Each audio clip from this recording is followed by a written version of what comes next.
Hati ini menjadi bahagia, jiwa ini menjadi tenang. Kenapa? Karena berhusnuzon sama Allah. Kan ayatnya jelas, kalau kebalikannya kita bersuuzon sama Allah, kata Allah apa? Wa dzalikum zannukumul ladzi zanantum bi rabbikum ardakum fa asbahtum minal khasirin. Kau rasakan buruk dalam harimu, kau rasakan buruk dalam hidupmu karena prasangkamu yang buruk sama Allah. أعوذ بالله من الشيطان الرجيم بسم الله الرحمن الرحيم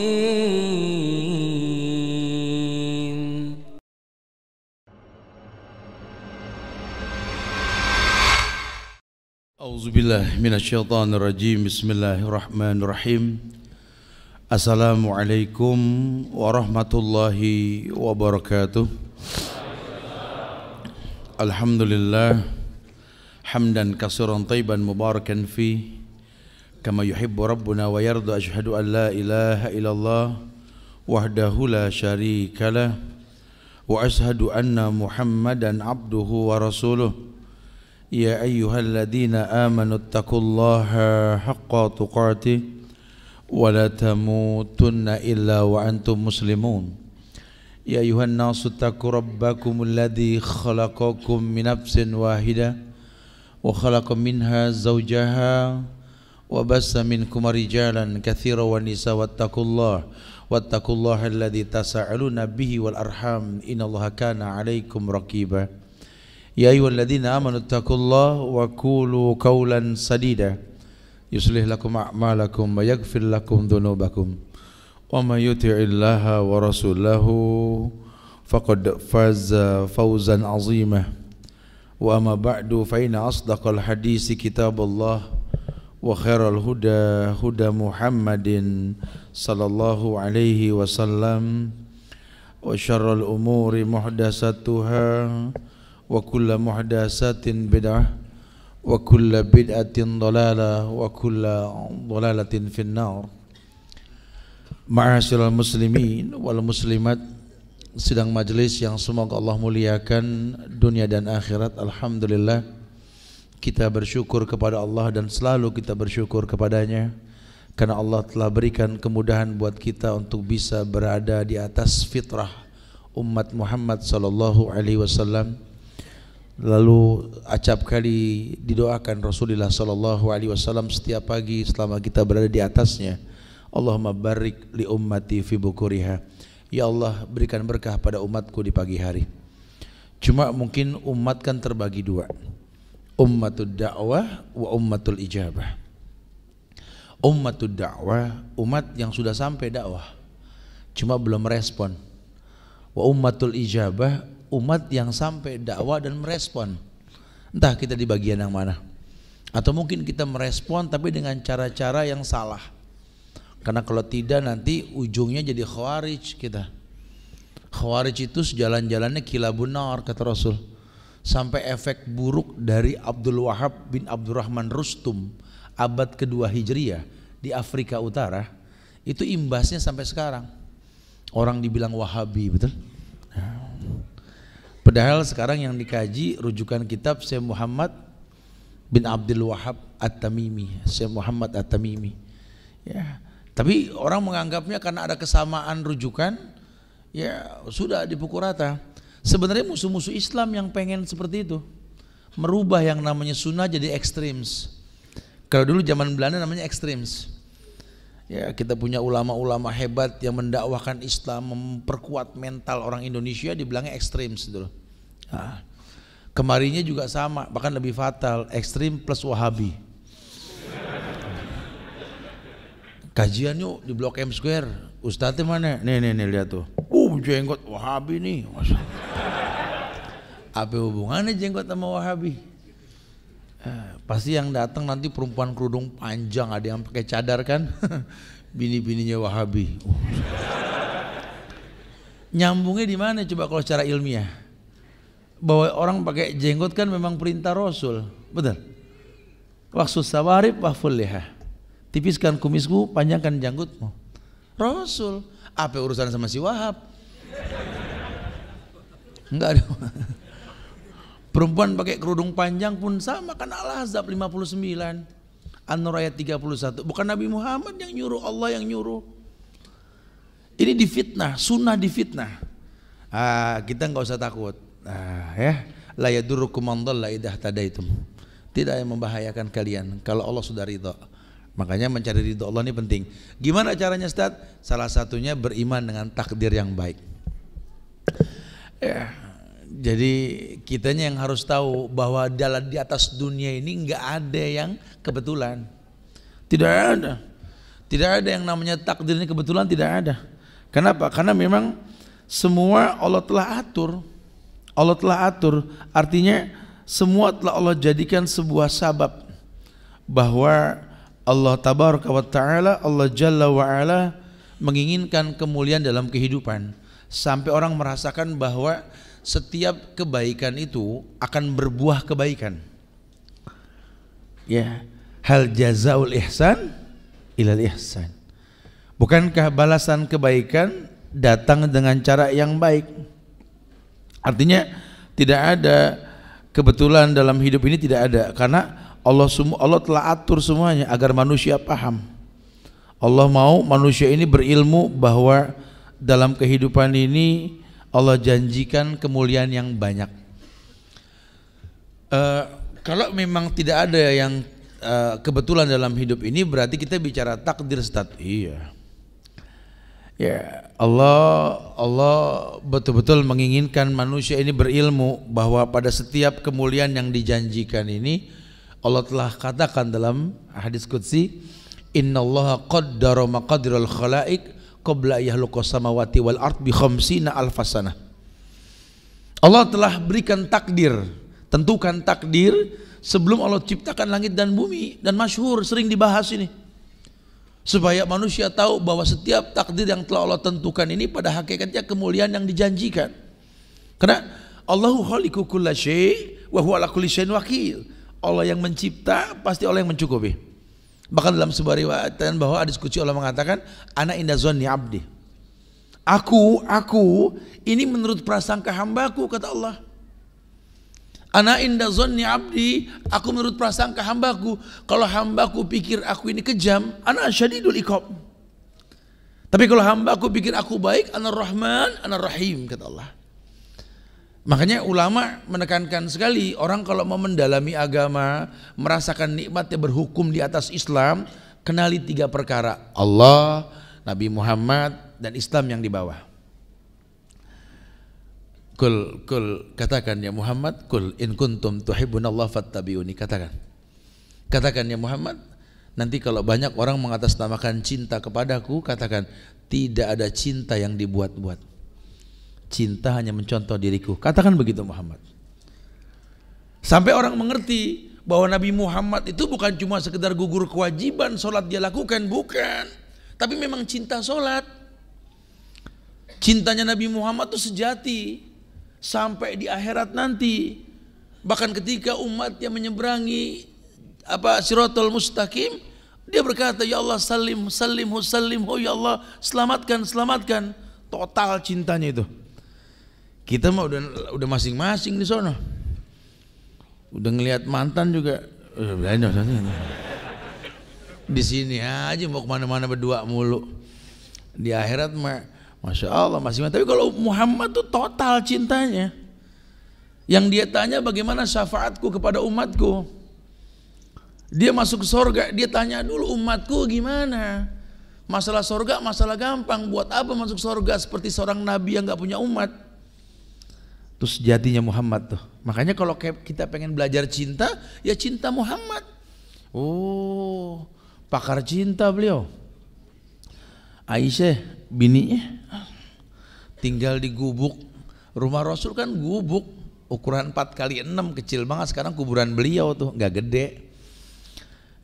Kantong kalau ke museum Madinah besok deh, yang touring Mekah Madinah kita ke sana ntar ya. Itu ngelihat rumah Rasul tuh. Nah tuh ada miniaturnya tuh. Rumah yang cuma gentengnya pelepah korma. Rumah yang nggak pakai keramik, apalagi granit, apalagi marmer dari Makassar, enggak ya? Rumahnya sederhana betul. Tidur di atas kasur batu yang dibentuk seperti kasur. Bantalnya cuma tumpukan daun-daun kurma. Di situ Aisyah bilang, baiti jannati, rumahku surgaku. Tuh kalau nggak pandai berkata, bidadari nggak mungkin berkata baiti jannati di rumah yang seperti itu. Coba tes bawa bini ke kontrakan yang begitu. Lu gila kali ya, gue dibawa kemarin. Tapi Muhammad lihat, karena dia pandai menjelaskan bahwa dunia ini mata'ul gurur, kenikmatan yang menipu. Sehingga dalam sebuah riwayat dikatakan, kalau aku meminta sesuatu yang indah, maka yang kupikirkan yang buruk. Jadi kalau kasurku seperti ini, tidurku mimpi di kasur yang empuk. Tapi kalau kasurku mewah, mimpiku tidak sebagus apa yang kurasakan sekarang. Lihat. Oh, dia pandai sekali. Dia bikin dunia ini bingung. Ya, dunia ini betul-betul terlena dengan Rasulullah SAW. Bukan dia yang terlena dengan dunia, bukan. Dia tahu Allah telah takdirkan yang baik. Innallaha qaddara maqadiral khalaiq qabla yakhluqas samawati wal ard bi 50 alfas sanah. Makanya kalau orang yang beriman dengan takdir baik, efeknya nih, kita bicara efek. Anda beriman dengan takdir baik, dan memang semua takdir baik. Ya, dan tidak ada takdir yang kejam. Kecuali perkataan segelintir sutradara-sutradara yang nggak jelas, gitu ya. Takdir memang kejam. Takdir itu baik. Efek pertama, orang yang meyakini bahwa takdir itu baik akan mewujudkan iman dalam hatinya. Ya, ada di Quran, ada dalam Al-Quran itu orang yang merasakan kesulitan, kemudian dia berhusnuzon kepada Allah, maka dia tetap lakukan ibadah dalam kondisi sabar. Dan ternyata sabar yang dia miliki karena ibadah yang dia lakukan. Allah katakan dalam Al-Quran, ya, Allah berfirman dalam Al-Quran, wa 'alallahi fatawakkalu in kuntum mu'minin. Di surat Al-Maidah ayat 23 itu kalau nggak salah ya. Al-Maidah ayat 23. Dikatakan bahwa wa 'alallahi fatawakkalu in kuntum mu'minin. Dan bertawakallah kepada Allah kalau kamu beriman. Artinya kamu bisa bertawakal dalam hidupmu karena kamu tahu Allah nggak mungkin zalim. Makanya kata ulama, kita berhusnuzon dengan takdir, maka takdir baik itu akan memberikan dampak pewujudan iman dalam diri kita. Ya, dia husnuzon. Ini Pak Tani ini bukan orang kaya ketimbang para pengusaha di kota. Kadang dia kesulitan beli pupuk, dapat pupuk, kadang panen, bingung jual. Susah lah. Ya, anak banyak. Sekolahnya gimana nih? Bingung. Ternyata Allah bikin anak Pak Tani ini banyakan yang jenius. Udah nggak mikirin bayaran sekolah. Tuh. Gimana dia nggak tawakal? Dia nggak ngayal pindah ke kota menjadi orang yang berbeda. Karena urusannya bukan dunia, urusannya akhirat nih. Kalau bakal pindah ke kota, anak jadi nggak baik, ngapain? Mendingan dibesarkan di desa dan bisa menaklukkan kota satu waktu nanti dengan agamanya. Masya Allah. Saya yakin nggak bakal mati ini Indonesia. Ya, apa sih di Indonesia yang nggak ada? Kita bikin pagar dari batang singkong di belakang rumah buat batas tanah. Ini musim hujan, tiap bulan bikin buntil, betul? Numbu daun. Subur banget Indonesia ini. Ya aneh kalau orang tuh bingung cari makan di Indonesia tuh aneh betul-betul. Udah gitu lucu lagi, ini bumi kita, hasil tambang kita, yang numbuh di atasnya pohon kita, buahnya pun dipetik panen buat kita. Malah orang kafir yang ngelola. Aneh ini, kita aneh betul-betul. Makanya orang kafir bebas pasang iklan produk dia tuh. Udah gitu pajangannya aneh-aneh lagi semua. Anak bangsa suruh ngelihat semua iklannya perempuan gak tutup aurat. Ini bumi-bumi kita. Nah sekarang kalau rumah kita diacak-acak sama orang, berbuat maksiat di atasnya, kita mau diem gak? Marah. Rumah, kan Indonesia rumah kita. Udah saatnya kita jaga nih Indonesia. Jangan-jangan kita gak merasa memiliki Indonesia, itu permasalahannya. Kenapa? Karena kita gak paham sejarah. Harga diri bangsa Indonesia sudah mulai hilang karena gak paham sejarah. Kita gak merasa memiliki gitu loh. Kita cuma orang yang berpikir mengambil bukan memberi. Kita nggak punya harga diri, orientasi kita cuma bagaimana mengambil bukan memberi, sehingga tumpang tindih orang serakah mengambil hasil bumi, didompleng sama orang kafir. Ya, penjagaan juga enggak.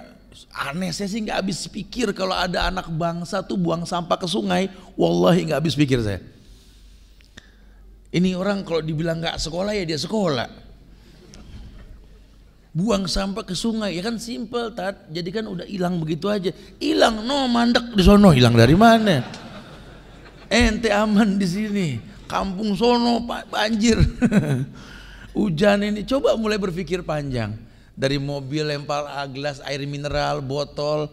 Ini kan kalau pengendara motor, ya Allah, kena plastiknya itu bisa jatuh. Saya kadang-kadang nggak habis pikir tuh. Seberapa susahnya meletakkan semua pada tempatnya. Ini pentingnya kita ngaji nih bro.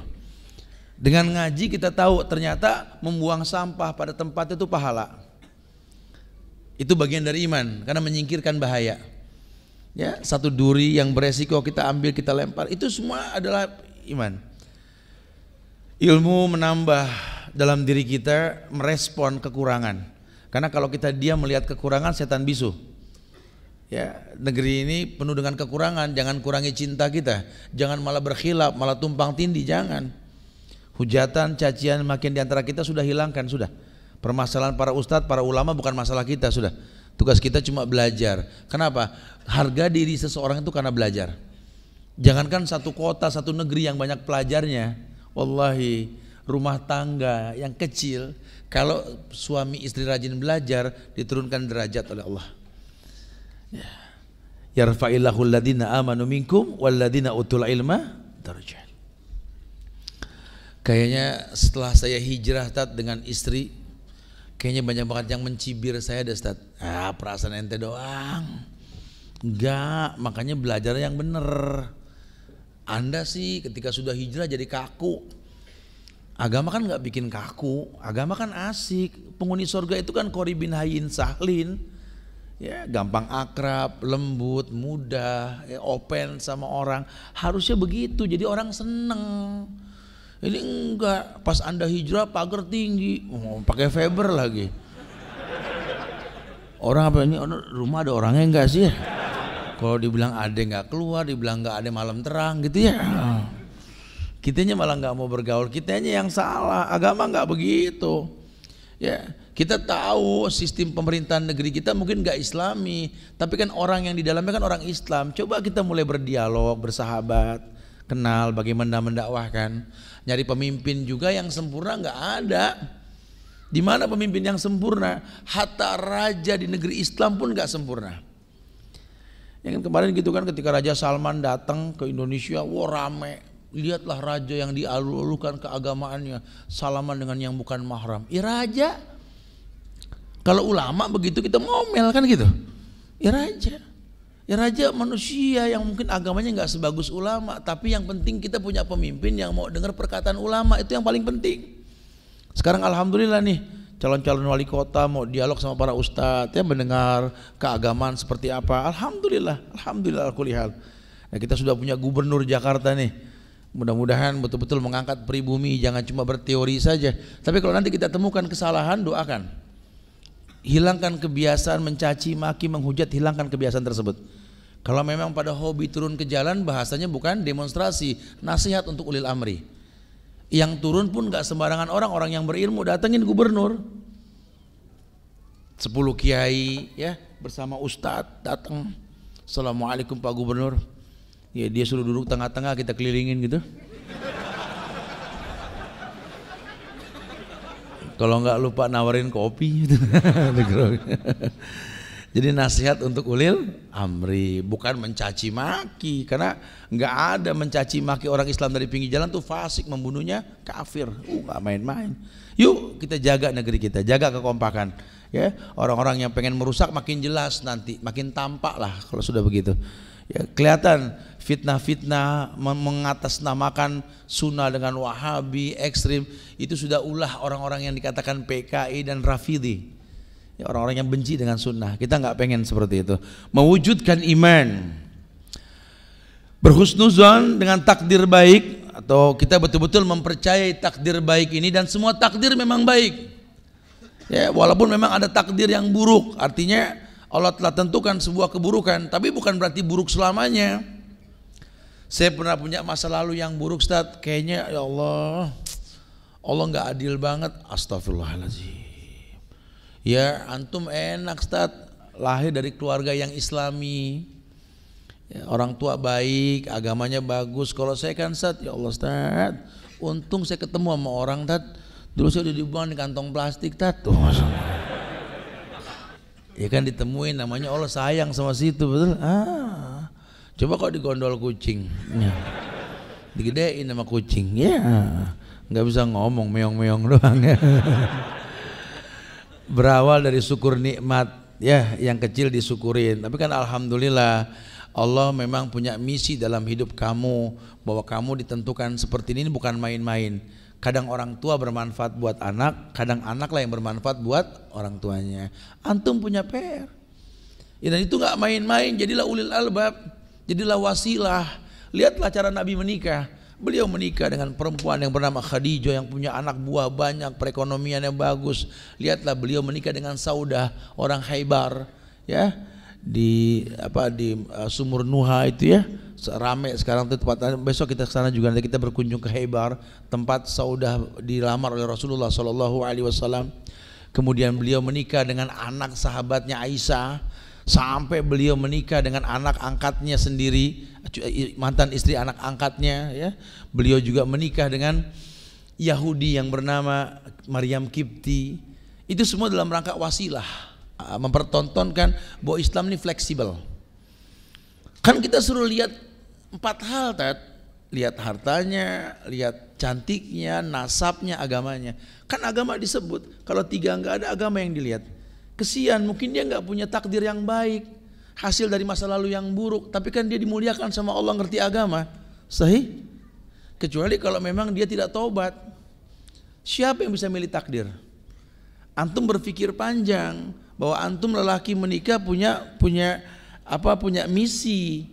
Kan kita percaya dengan takdir baik kan. Ketika antum ditakdirkan menikah, nikah itu kan takdir yang baik. Tolong matangkan itu. Jangan gampang bilang nggak sanggup ngadepin pasangan. Karena biar bagaimana Allah tahu kamu sanggup. Bro, 2 kalimat istitoah dalam takdir yang baik. Yang pertama nikah, yang kedua haji. Buat nikah kan istitoah. Ya ma'syaras sabab manistatoah, betul. Hei pemuda yang sudah mampu. Allah katakan mampu. Sekarang Anda menikah, Anda mampu. Anda sudah menikah, Anda mampu, kata Allah. Yang belum menikah bagaimana? Nggak mampu, gitu. Lelet ente pasti ya. Nunggu perempuan bayar mahar dulu. Manistato'a, yang mampu. Anda haji, manistato'a. Kemarin kan kita buka ini touring Amazing Haramain ini kan banyak yang daftar. Tapi yang dipanggil sama Allah nggak semua. Saya suka ingatkan para riders, para bikers. Kita nih umroh bukan buat sombong-sombongan. Luruskan niat. Kita cuma ingin membuat sebuah karya cipta buat bangsa ini. Bahwa ikhwan-ikhwan sunnah itu akan mempertontonkan betapa asiknya agama. Ingat, yang dipanggil dalam talbiyah itu yang nggak berbuat syirik, hatta syirik kecil. Labbaik Allahumma labbaik, labbaik la syarika laka labbaik. Betul. Innal hamda wa ni'mata laka wal mulk la syarika lak. Makanya nanti kalau yang nggak terpanggil ada aja permasalahannya, ada aja nanti. Ya, wallahu alam penyebabnya. Tapi yang pasti Allah nggak panggil, mau bilang apa? Kalau cuma punya modal berangkat saja pulang jadi sombong, salah. Ya, Makanya dibilang haji umroh itu mabrur. Kalau makbulah itu diterima, kalau mabrur itu baik. Albirru, mabrur baik, orangnya bari. Haji mabrur, haji yang baik. Haji yang baik yang mana? Khudhu anni manasikakum. Ambil acara haji kalian. Nah kalau nggak pakai mahram ini, ya belum mabrur. Kalau bicara makbulah ya makbulah. Kayak orang sholat, ya makbulah sholatnya. Cuma ya belum mabrur. Makanya jangan heran, sholat mah sholat, berantem mah terus. Sholat mah sholat, suuzon terus. Ayo kita belajar Fawaidul Fawaid. Antum beli bukunya bagus itu. Ada karya cipta Ibnu Qayyim Al-Jauziyah, Fawaidul Fawaid. Kalau Pertamina Pusat sudah mau hatam nih buku, kita pelajari ini. Masya Allah. Beberapa tempat juga sudah Masya Allah. Supaya tahu detail tentang ibadah yang kita lakukan. Karena dari dulu yang namanya ibadah sudah baku. Tuhannya sama, nabinya sama, ibadahnya sama, di waktu yang sama, dengan cara yang sama. Kok bisa beda, Ustaz? Hasilnya beda. Dulu sahabat umroh haji, pulangnya itu lebih bagus agamanya, walaupun tanpa titel. Ya kan kalau kita kan pulang pakai titel. Nggak dipanggil Ji, marah depannya, betul? Si Subhan pulang haji, temennya manggil, Han, udah balik, Han,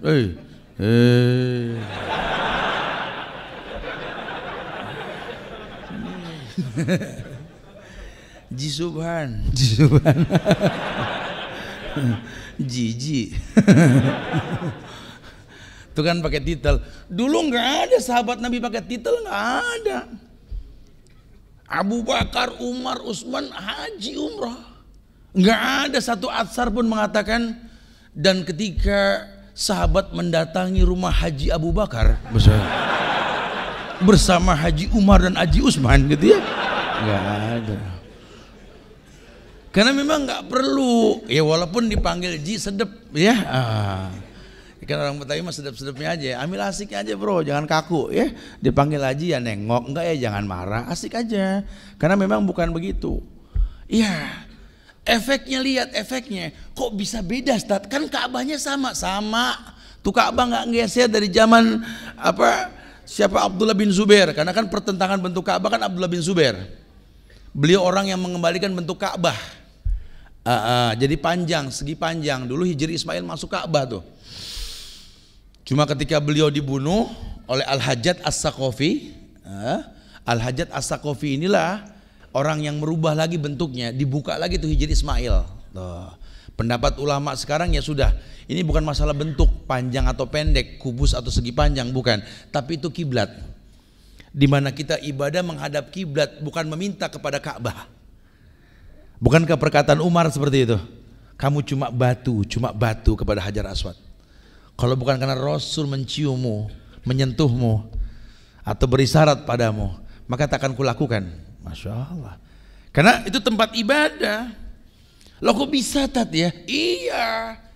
Ayatnya juga baku, alladzina amanu wa lam yalbisu imanahum bizulmin ulaika lahumul amnu wa hum muhtadun. Ayatnya udah enggak berubah.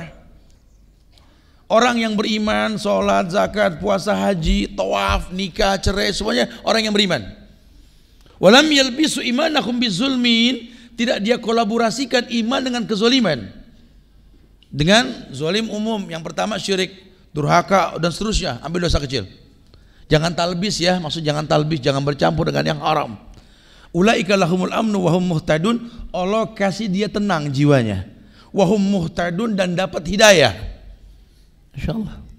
Wa hum muhtadun, dan dia dapat hidayah. Setiap ibadah berefek hidayah. Seluruh ibadah membuat dia dapat hidayah. Makanya takdir yang baik disikapi dengan baik akan membuat si pelakunya jadi baik. Tapi saya kadang-kadang nggak begitu Ustaz. Anak muda umroh haji jadi sombong, jadi ini, ngaji jadi galak ini. Itu talbis.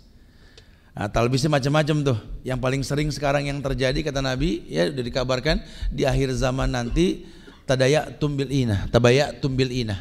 Kamu terbiasa makan riba. Ya, belajar di majelis taklim, datang di kajian tablik akbar, duduk serius tapi ngantongin riba, betul? ATM riba di dompet sampai berjejer, betul? Nuntut ilmu padahal. Nggak usah angkat tangan, santai aja bro. Ya. Kita belajar, kita lagi belajar ini. Padahal ada penitipan di depan ya, harusnya titipin aja tuh. Nggak tanggung-tanggung tawaf ngantongin riba bro, masya Allah. Negeri ini sudah lelah dijanjikan baik dengan cara ribawiyah. Generasi bangsa ini ribuan orang nih hadir nih. Mungkin salah satu di antara antum ini ada yang bakal jadi presiden. Sahabat-sahabat di PD ini kan, waduh, calon lurah, camat, wali kota, nggak main-main. Mudah-mudahan melalui beliau sampai dakwah ke negeri kita insya Allah ya. Harus. Udah jangan ngayal baik sama Allah dengan cara yang haram. Ini bumi kaya banget. Orang Bahrain ngomong sama saya itu di Makalam Riau, hasil minyak Riau itu cukup untuk membesarkan Bahrain. Bahkan salah satu direktur keuangan Pertamina pernah bicara bahwa hasil Pertamina dalam 1 bulan itu bisa menutup APBN setahun. Nggak perlu perusahaan lain. Ini bumi kaya sekali. Cuma kita terkecoh dengan kasat mata. Cuma gara-gara medali emas yang segini, seukuran tatakan cangkir kopi Gayo Sange. Masya Allah. Espresso Sange. Ya. Ini bangganya masya Allah. Itu segunung emas kita dikeruk, kita nggak komplain loh. Aneh-aneh. Juara bulu tangkis ganda campuran, juara, dapat medali emas, diberikan sekian miliar, dijamin nggak tanggung-tanggung seumur hidup. Dapat pensiunan 20 juta per bulan. Masya Allah. Siapa tuh pembalap orang tercepat Rio tuh kalau nggak salah ya. Belum balapan dapat 225 miliar. Sampai sekarang nggak menang-menang. Betul. Berapa banyak anak-anak kecil yang mengharumkan bangsa, hafal Quran ya di usia-usia muda. Mana ada dana khusus pemerintah memberikan. Saya nggak habis pikir mau kemana republik ini dibawa bro. Ini bangsa kita. Kita nggak pengen hancurkan negeri kita, cuma pengen meletakkan semua pada tempatnya. Kalau sampai kita nggak bisa meletakkan semua pada tempatnya, kemudian apa yang kita hayalkan? Berapa banyak anak bangsa yang nggak bisa sekolah? Ketika hujan pakai kantong plastik sepatunya, baju putih nggak kecoklat-coklatan karena kotor. Kita dipaksa berpikir maju dengan cara yang nggak kita sanggup untuk menjalaninya. Mau sampai kapan? Indonesia milik kita, kita jaga. Bagaimana caranya? Kemudahan Allah akan berikan. Caranya tegakkan tauhid. Ayo kompak tegakkan tauhid. Bukan cuma saling menghujat, mencaci, memaki, bukan. Nasihati pemerintah, doakan. Kalau merubah menimbulkan kerusakan dengan tangan, dengan lisan pun tidak didengar. Masa lebih dari 2000 orang berdoa nggak diijabah sama Allah? Allah ijabah, cuma kita nggak merasa memiliki. Seberapa susahnya setiap pagi kita mengangkat tangan mengatakan Allahumma ighfirlil mu'minina wal mu'minat wal muslimina wal muslimat man ahya minhum wal amwat innaka qaribun mujibud da'wat ya qadiyal hajat. Allahumma sahil umurana ya Allah wa umur walidaina wa umur biladina Indonesia hadza ya Allah wa umur watonina Jakarta ya. Minta sama Allah. Allah sudah katakan ud'uni astajib lakum. Minta langsung ku jawab. Sudah, cuma nggak dijawab, kitanya nggak kenal Allah, kitanya nggak tahu Allah. Kalau kita tahu Allah, kita akan berhusnuzon. Makanya takdir baik disikapi dengan baik akan mewujudkan iman. Wa 'alallahi fatawakkalu in kuntum mu'minin. Ya ayyuhalladzina amanu taqullaha wa kunu ma'as shadiqin. Hai orang yang beriman, bertakwa. Orang bertakwa orang yang bagus ibadahnya. Wa kunu ma'as shadiqin, stay bersama orang yang benar. Siapa orang yang benar? Orang yang bertaut semua pemahamannya dengan Quran dan Sunnah. Bukan syubhat yang ditawarkan, bukan. Makanya buat orang-orang yang baru hijrah, jangan digiring ke syubhat. Kalau di negeri-negeri Islam ada ustadz yang terkena syubhat, ya itu disuruh stop, nggak ngajar. Karena nggak boleh ada rasa syubhat di hati murid. Ya, jadi antum jangan sembarangan belajar juga, jangan diadon. Semuanya diambil. Oh, kita kan free tat, bebas belajar sama siapa aja. Iya, itu mana paham. Cuma kan agama bukan kolak.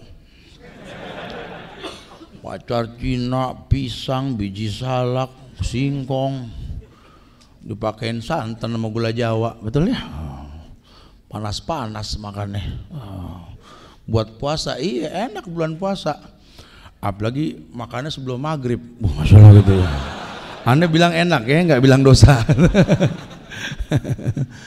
Ya, agama bukan itu. Agama bukan itu. Agama nggak bisa kita rasakan enak menurut kita. Agama ya murni. Makanya wakunu ma'as shodiqin, bersama orang yang benar. Siapa orang yang benar? Proses Islam, iman, patuh, benar. Ya, Islam, iman, patuh, benar. Susunannya begitu. Itu 4 pertama menyebabkan datangnya ujian, dan ujian membuat dia baik. Karena ujiannya sama, tapi kalau kondisinya berbeda ya berbeda. Hujan turun bareng, tapi ada yang mengatakan Allahumma shayban nafian. Nah, kayak di iklan itu, ya, percaya dengan takdir baik, lagi megang payung sama hujan. Ya, ya kalau yang hujannya kan turunnya bareng di Jakarta. Kalau orangnya memang Islam, iman, patuh, kemudian dia benar, turun hujan tuh senyum. Allahumma shayban nafian, ya Allah, hujan betul-betul membawa manfaat insya Allah. Tapi kalau yang betul-betul nggak paham, ya hujan, aduh mana mau ngaji lagi, aduh kacau dah, rese banget nih hujan gitu ya. Nggak boleh tuh, nggak boleh. Kita mencela takdir paling nggak boleh. Ya walaupun mungkin celotehan santai anak muda, hati-hati jaga lisan ya. Lisan ini masya Allah ya, bentuk nikmat yang Allah berikan kepada kita. Seberapa susahnya sih Allah shayban nafian.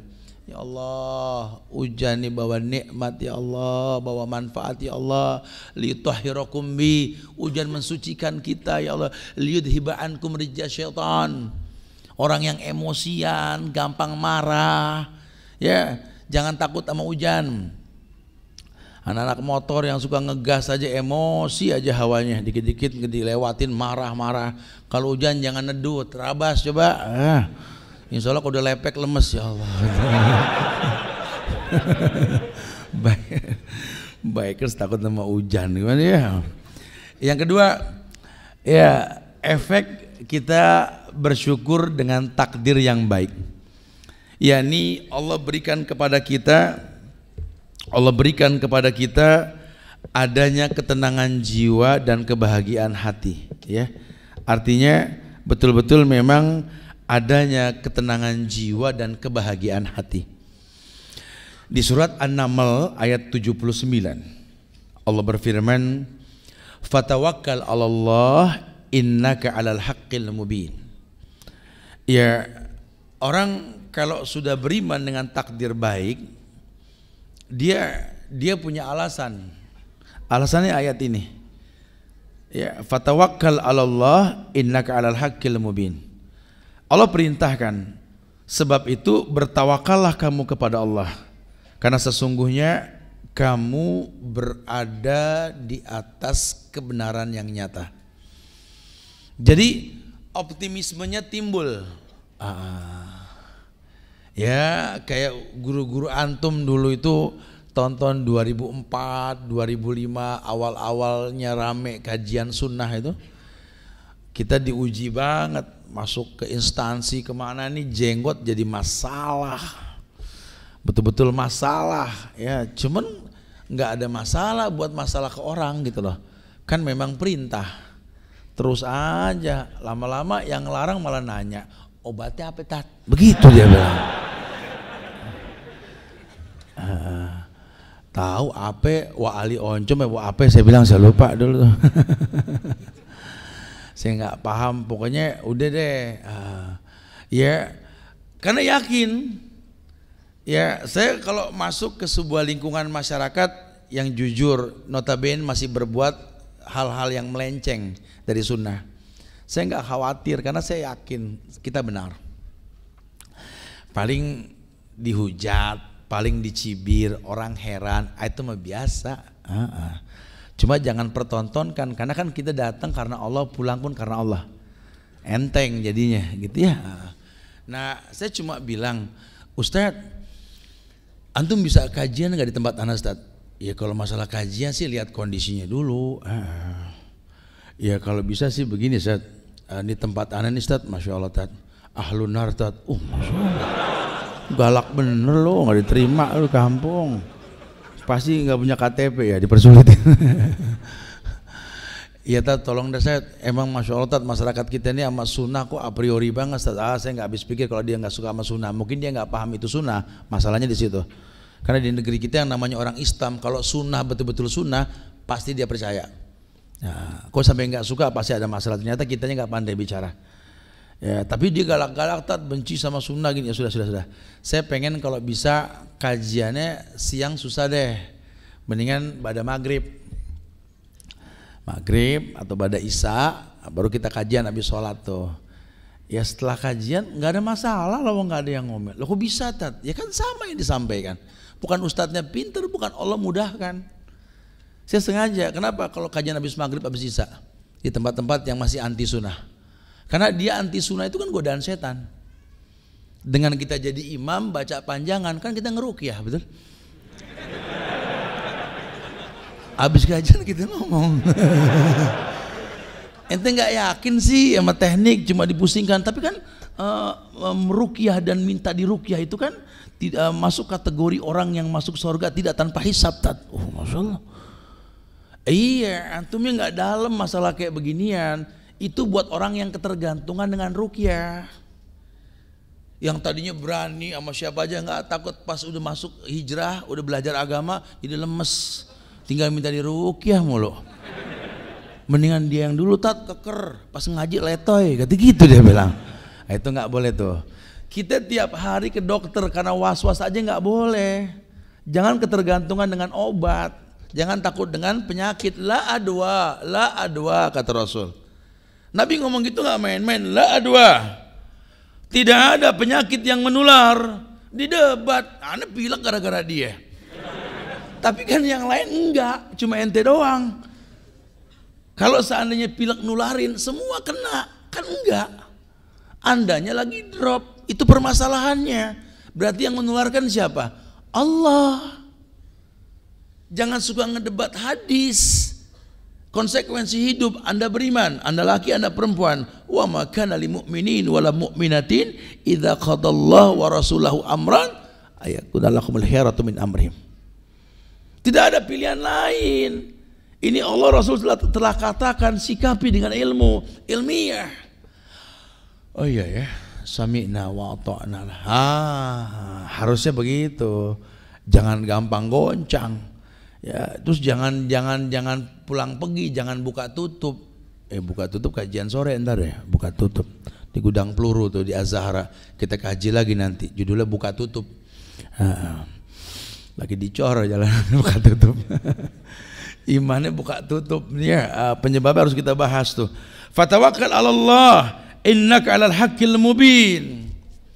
Dia yakin sekali Allah nggak mungkin zalim. Kok Anda yakin? Iyalah, Allah sudah ngomong, orang ngomong aneh percaya. Kenapa Allah yang bicara saya nggak yakin? Di Quran kan kalamullah. Allah pernah bicara. Kata Allah apa? Kata Allah dengan tegas, la yukallifullahu nafsan illa wus'aha. Allah tidak mungkin uji manusia di luar batas kemampuannya. Berhusnuzonlah. Anda sanggup, manistato'a tadi. Anda nikah sanggup taklukkan istrimu. Anda menikah sanggup jadilah pelengkap hidup suamimu. Anda mampu untuk berangkat haji, luruskan niat. Jangan talbis. Ya, hajinya makbulah, diterima. Cuma mabrurnya kan belum tentu nanti. Benernya belum tentu, tartibnya tuh belum sama. Perlu disusun. Ya, kita minta sepanjang perjalanan selamat. Tolong penyebab selamatnya dibikin. Jangan cuma minta selamat tapi maksiat. Ya Allah, mudahkanlah perjalanan kami ini ya Allah. Jauhkanlah dari ujian yang kami tidak sanggup. Tapi perempuan banyak yang gak pakai mahram. Berangkat pakai uang yang gak jelas. Ya gak bisa. Nggak bisa. Tetap ada hukum sebab akibat. Mendingan jujur sama pembimbingnya deh. Saya belum tahu hukum, terlanjur daftar tanpa mahram. Gimana Ustaz? Ya sudah nggak mungkin, sudah berjalan. Ya sudah, tolong bantu Ustaz untuk kalian banyak istighfar.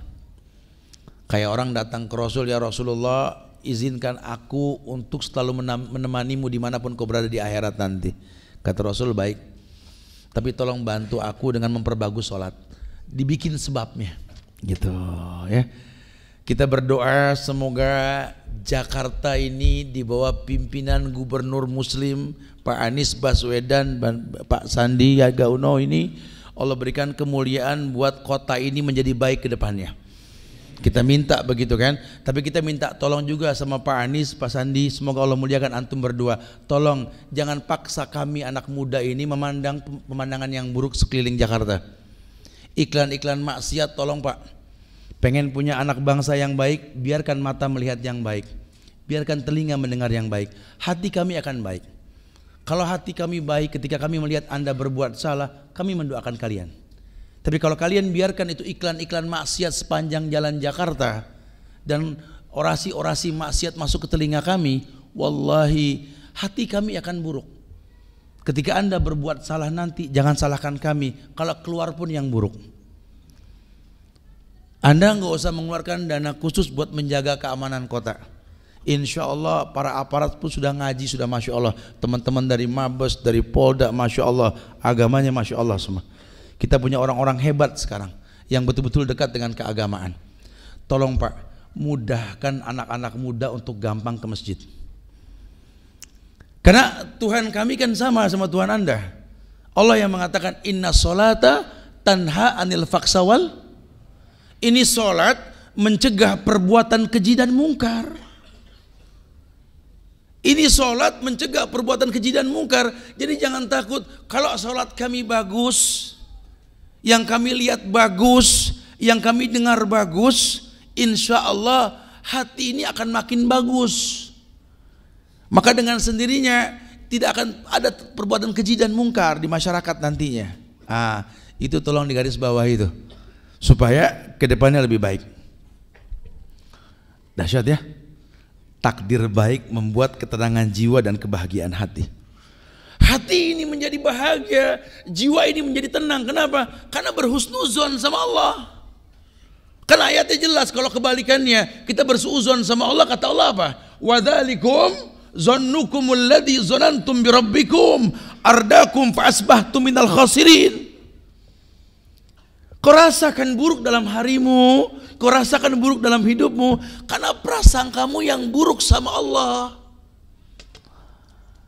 Waktu yang merupakan pinjaman, harta yang merupakan titipan, kau lupa cuma pinjaman, cuma titipan. Yang waktunya makin berkurang.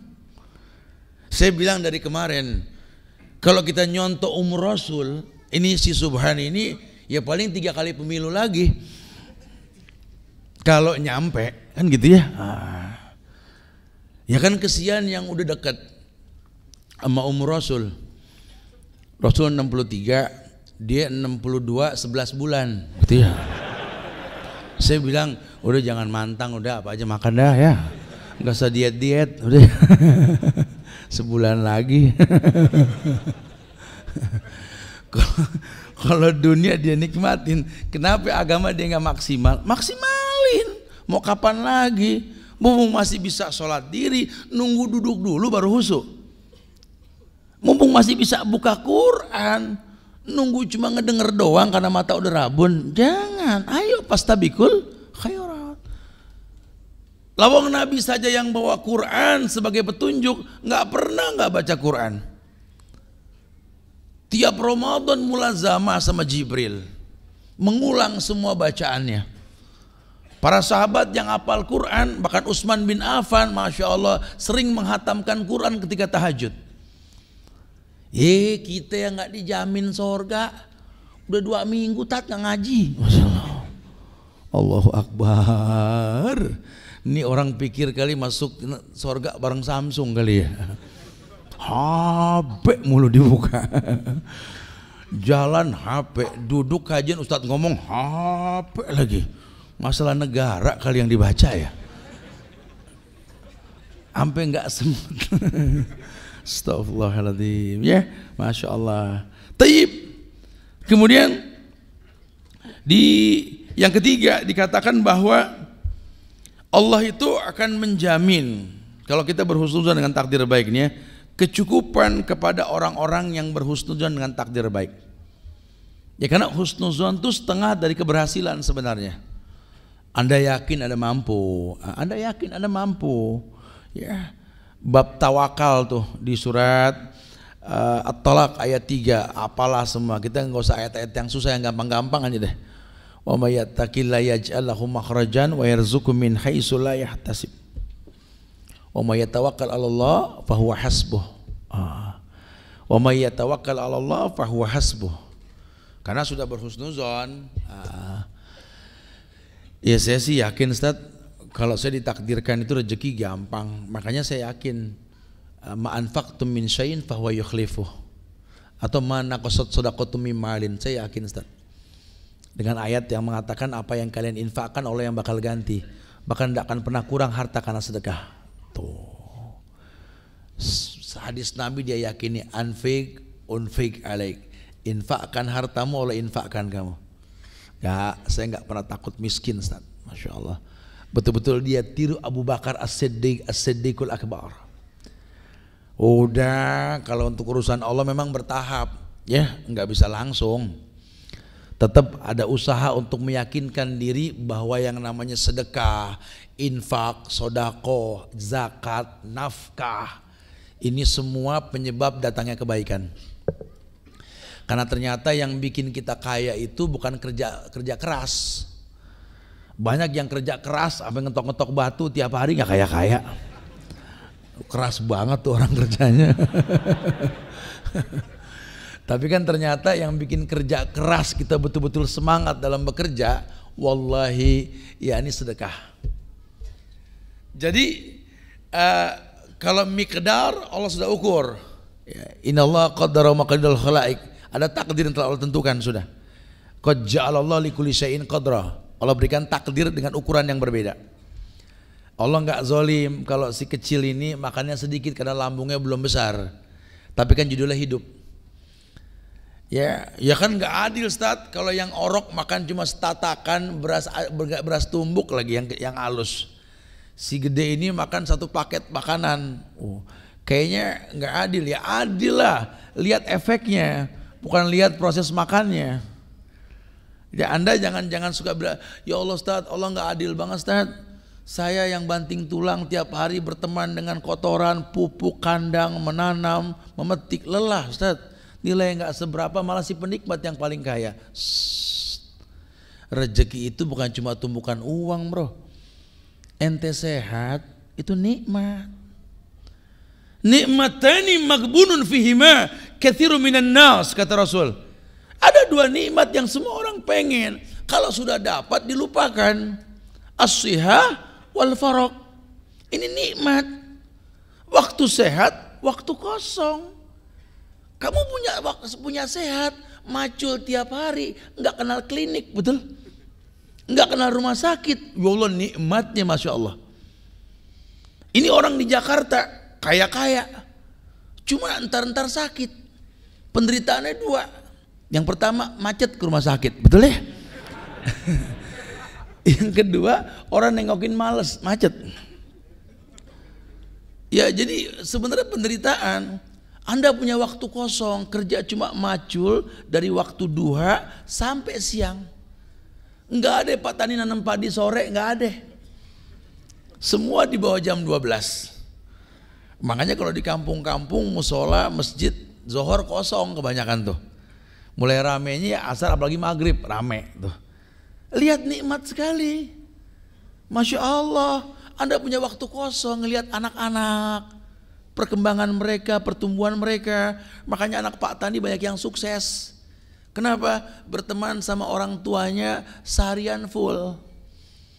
Kita sukses dalam bentuk keuangan, ekonomi. Cuma kita nggak sukses, kenapa? Sampai lupa nama anak. Pokoknya tiap tahun atu aja gitu ya. Siapa namanya, Mak? Ya udah lupa betul-betul ya. Saking sibuknya. Kelewatan nih orang. Ya sampai lupa. Ini anak mau disekolahkan di mana nilainya? Ya Allah, 2 nikmat sehat dan waktu kosong tuh. Udah waktu kosong, fa idza faragta fansab. Ya cuma saya juga nggak paham kalau kita berusaha untuk ngebaca nih masalah di negeri kita nih. Perusahaan itu jelas loh. Pak Tani itu sekarang kebingungan mau macul apa? Semua dicor. Cikarang, Kerawang jadi perumahan tuh. Sekarang ada yang mie rebus, Mikarta, dia Masya Allah. Dibikin tower bererot di tengah-tengah kampung, orang kampung geleng pala, iya tenaonnya. Ayat toweran ya. Banyak tower dibikin bingung. Petani bingung macul apa? Ya kalau petani saya suka bilang kalau di Bogor ya, kalau saya nggak ada umur, karena ya Allah, saya ini deket banget sama kematian. Saya bilang tiap hari di motor, sampai apal istilahnya, sampai apal merek-merek ban. Ya, ya kalau lagi parkir, lagi lampu merah kan, truk, bannya saya baca tuh merek sampai apal gitu. Deket dengan maut kalau saya nggak ada umur, saya suka bilang sama orang-orang Bogor ya di yayasan, tolong sampai kapanpun buat sebuah lembaga pendidikan yang alamnya itu 45-55. 45 itu biarkan jadi bangunan. 55 tetap jadi alam. Karena kalau Pak Tani nggak ada yang dipacul, tembok kita dipacul urusannya. Banyak jadi maling di mana-mana kan. Nah.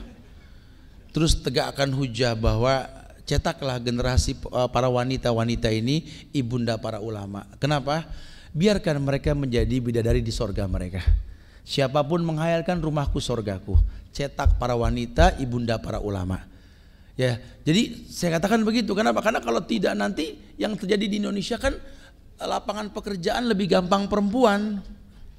Udah sawah dibikin cor-coran, dibikin aspal, dibikin bangunan, kemudian perempuannya juga diterima kerja gampang. Ya, sorga nggak ada bidadarinya. Rumahku sorgaku, bidadarinya kan perempuan. Nah, karena sekarang kalau perempuan semua di aspal, kata orang sorga kosong amat. Iya, bidadarinya nggak ada.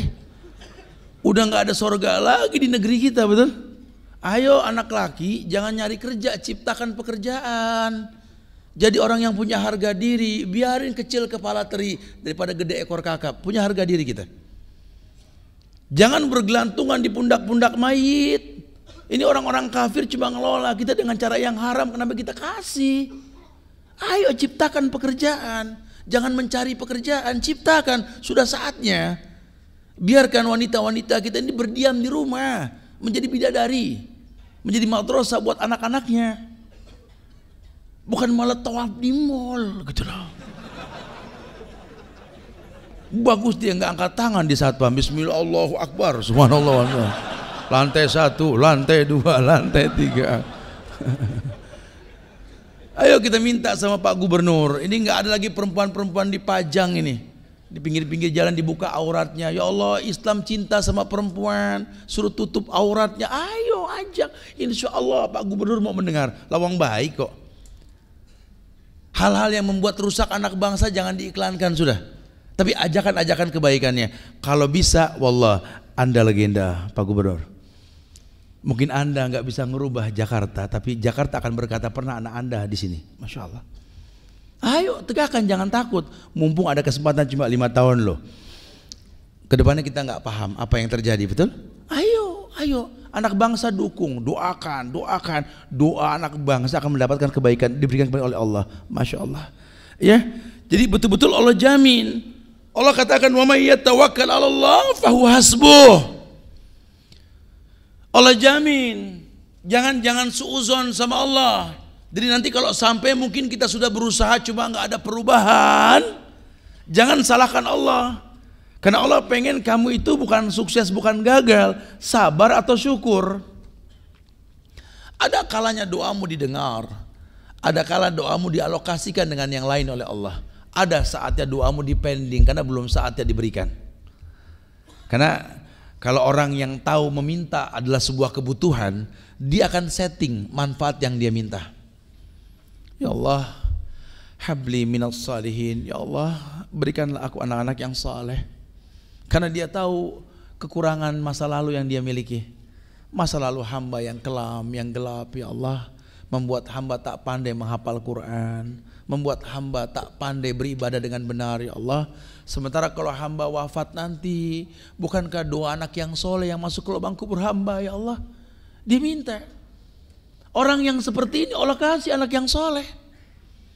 Bukan cuma minta, Rabbi habli minas solihin. Ya Allah, berikanlah aku anak yang soleh, yang penghafal Quran. Ya Allah, biar teman tahu siapa saya. Gak begitu gitu ya. Sombong nih orang. Jangan ya Allah, berikanlah kemampuan kepada hamba untuk menaklukkan dunia ya Allah, mengelola dunia dengan benar ya Allah. Kalau kau titipkan harta dunia ya Allah, di sekeliling hamba banyak orang yang butuh ya Allah. Ini kristenisasi dahsyat di negeri kita ini, halus gayanya, dirusak akidah anak muda, dibikin Islam berkhilaf, ribut sana ribut sini, sampai orang pada bingung. Ya Allah, gimana ya? Sampai saya sengaja bikin kegiatan nanti di Al-Azifi Family 10-12 November itu ya, judulnya Kemana Akan Ku Cari. Kenapa? Karena banyak orang yang bingung. Terus ngaji di mana, Ustaz? Saya harus ngaji di mana, Ustaz? Saya bingung. Yang Ustaznya begini, yang Ustaznya begitu, saya dibikin bingung. Wah, ini kayaknya ente perlu ngobrol khusus nih sama Ustaz nih. Kita bikin 3 hari full kita ngobrol nanti. Oh, Masya Allah. Tujuannya apa? Supaya diluruskan.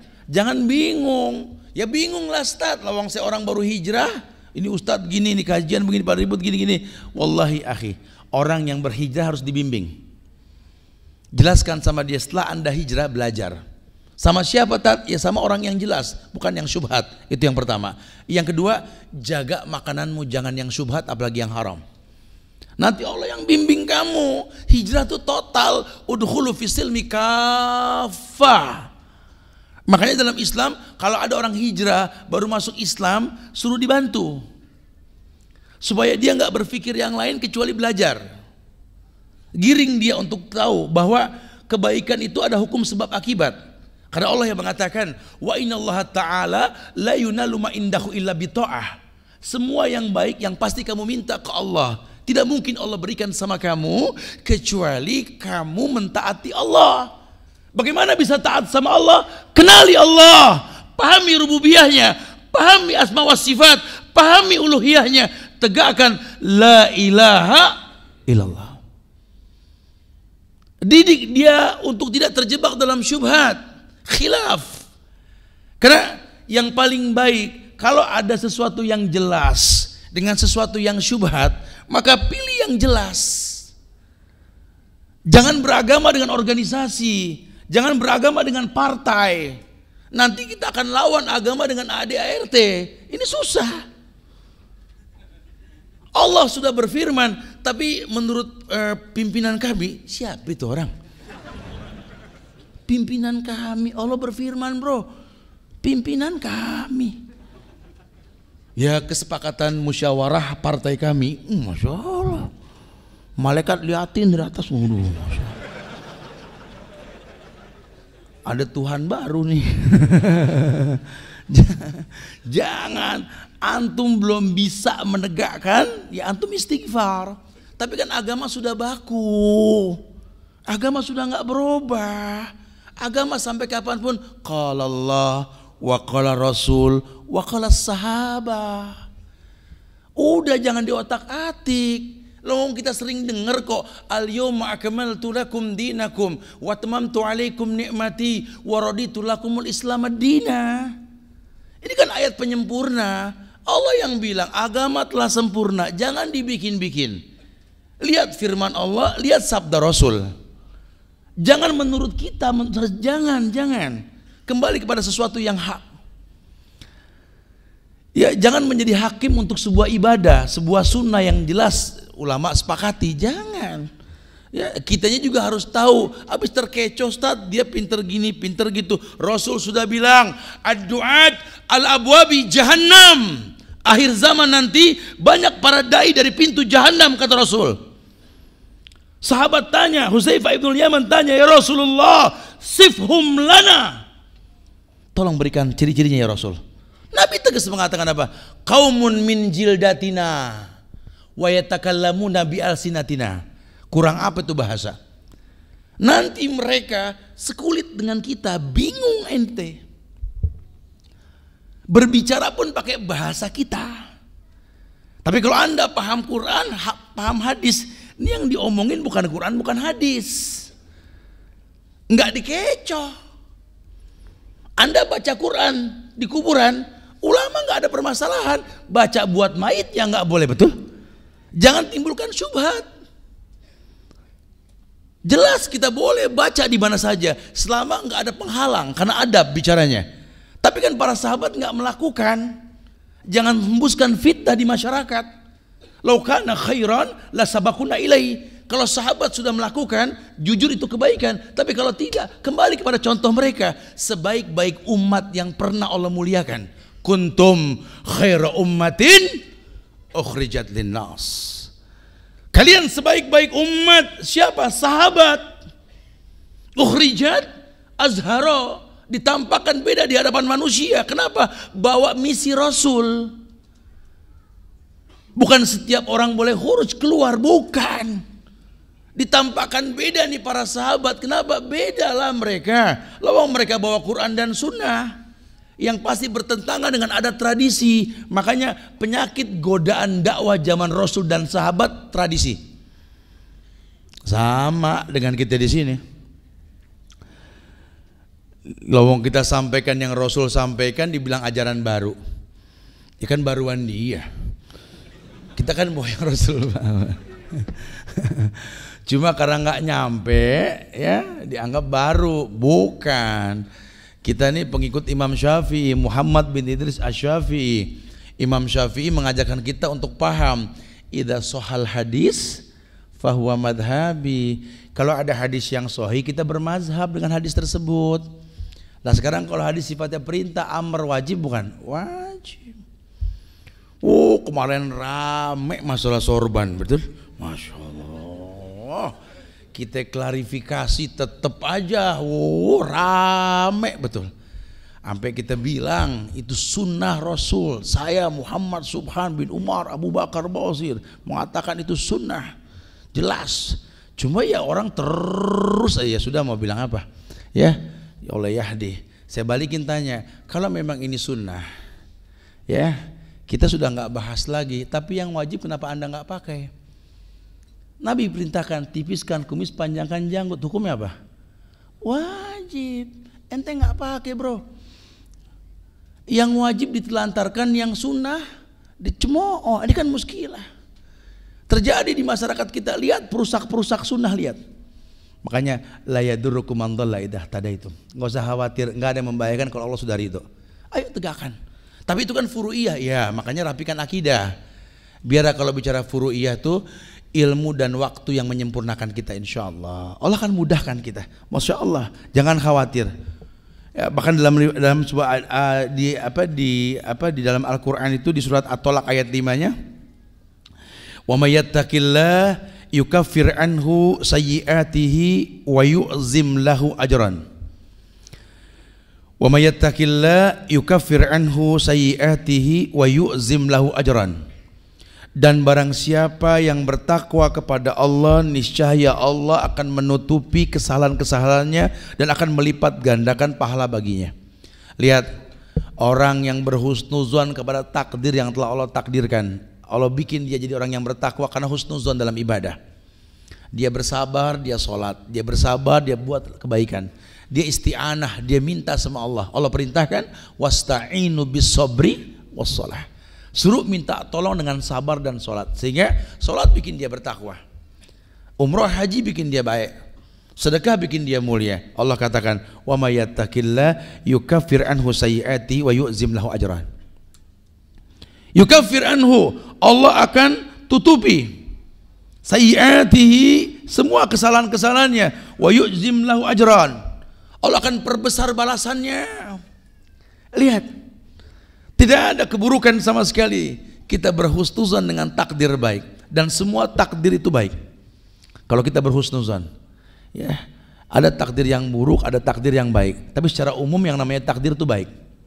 Karena Allah nggak mungkin berbuat zalim pada takdir tersebut. Tapi kita bisa menjadi penyebab datangnya takdir yang buruk. Ya banjir bandang buruk dong, betul? Takdir yang buruk. Iya, kenapa? Karena kita yang buang sampah sembarangan tadi. Apa kata Rasul? Beliau mengatakan bahwa Allah akan selalu liputi dengan ujian yang tak kunjung selesai. Bala azab pada sebuah negeri. Kenapa? Ya karena kita banyak berbuat maksiat. Sallallahu alaikum zullan la yanji'u hatta tarji'u ila dinikum. Itu buruk, itu takdir buruk ya. Kita kering kerontang, enggak bisa nanem, hujan berlebihan, badai, banjir bandang, itu semua buruk semuanya. Cuma Allah itu enggak mungkin datangkan keburukan kecuali ada penyebabnya. Ternyata penyebabnya jelas kan? Kita sering makan riba, kita mengikuti pemimpin yang enggak jelas mau kemana membawa kita. Kita orang yang betul-betul ridho dengan perekonomian sampai enggak tertarik dengan keagamaan. Kita tinggalkan jihad, ya sudah. 4 penyebab mendatangkan keburukan. Nah, jangan salahkan Allah kalau keburukan kita rasa. Karena secara umum juga kalau Allah turunkan ujian bala, Nabi yang mengatakan innallaha idza ahabba qauman ibtalahum. Pasti Allah turunkan ujian. Kalau dibiarkan saja, ini Allah pengen yang buruk buat dia. Nah, kita bersyukur negeri kita ini diuji sama Allah dengan ujian yang banyak. Tapi lihat, kita nggak seperti Mesir, kita nggak seperti Palestina, kita nggak seperti Suriah, kita nggak seperti Rohingya, Muslim Rohingya. Ya bukan nggak nutup kemungkinan kita bakal mirip dengan mereka kalau kita nggak buru-buru bangkit, gitu loh. Kenapa? Di Indonesia ini berpulau-pulau, setiap pulau masih punya ulama. Ulama itulah yang mendatangkan penjagaan. Nah, apalagi sekarang rakyat bangkit, sunnah di mana-mana. Ini musuh Islam berusaha timbulkan fitnah. Antum jangan terpancing, antum boleh baca sosial media, silakan. Tapi jangan beragama dengan sosmed. Tabayun, datang ke guru-guru antum langsung tanya sehingga terbuka. Iya ya. Kenapa kata Ibnu Qayyim? Adiddu yuzhiru hasanuhuddidi wa bididdiha tatabayanul asya. Ibnu Qayyim sudah katakan dalam kitab Madarijus Salikin, beliau mengatakan adiddu adawa adiddu yuzhiru hasanuhuddidi.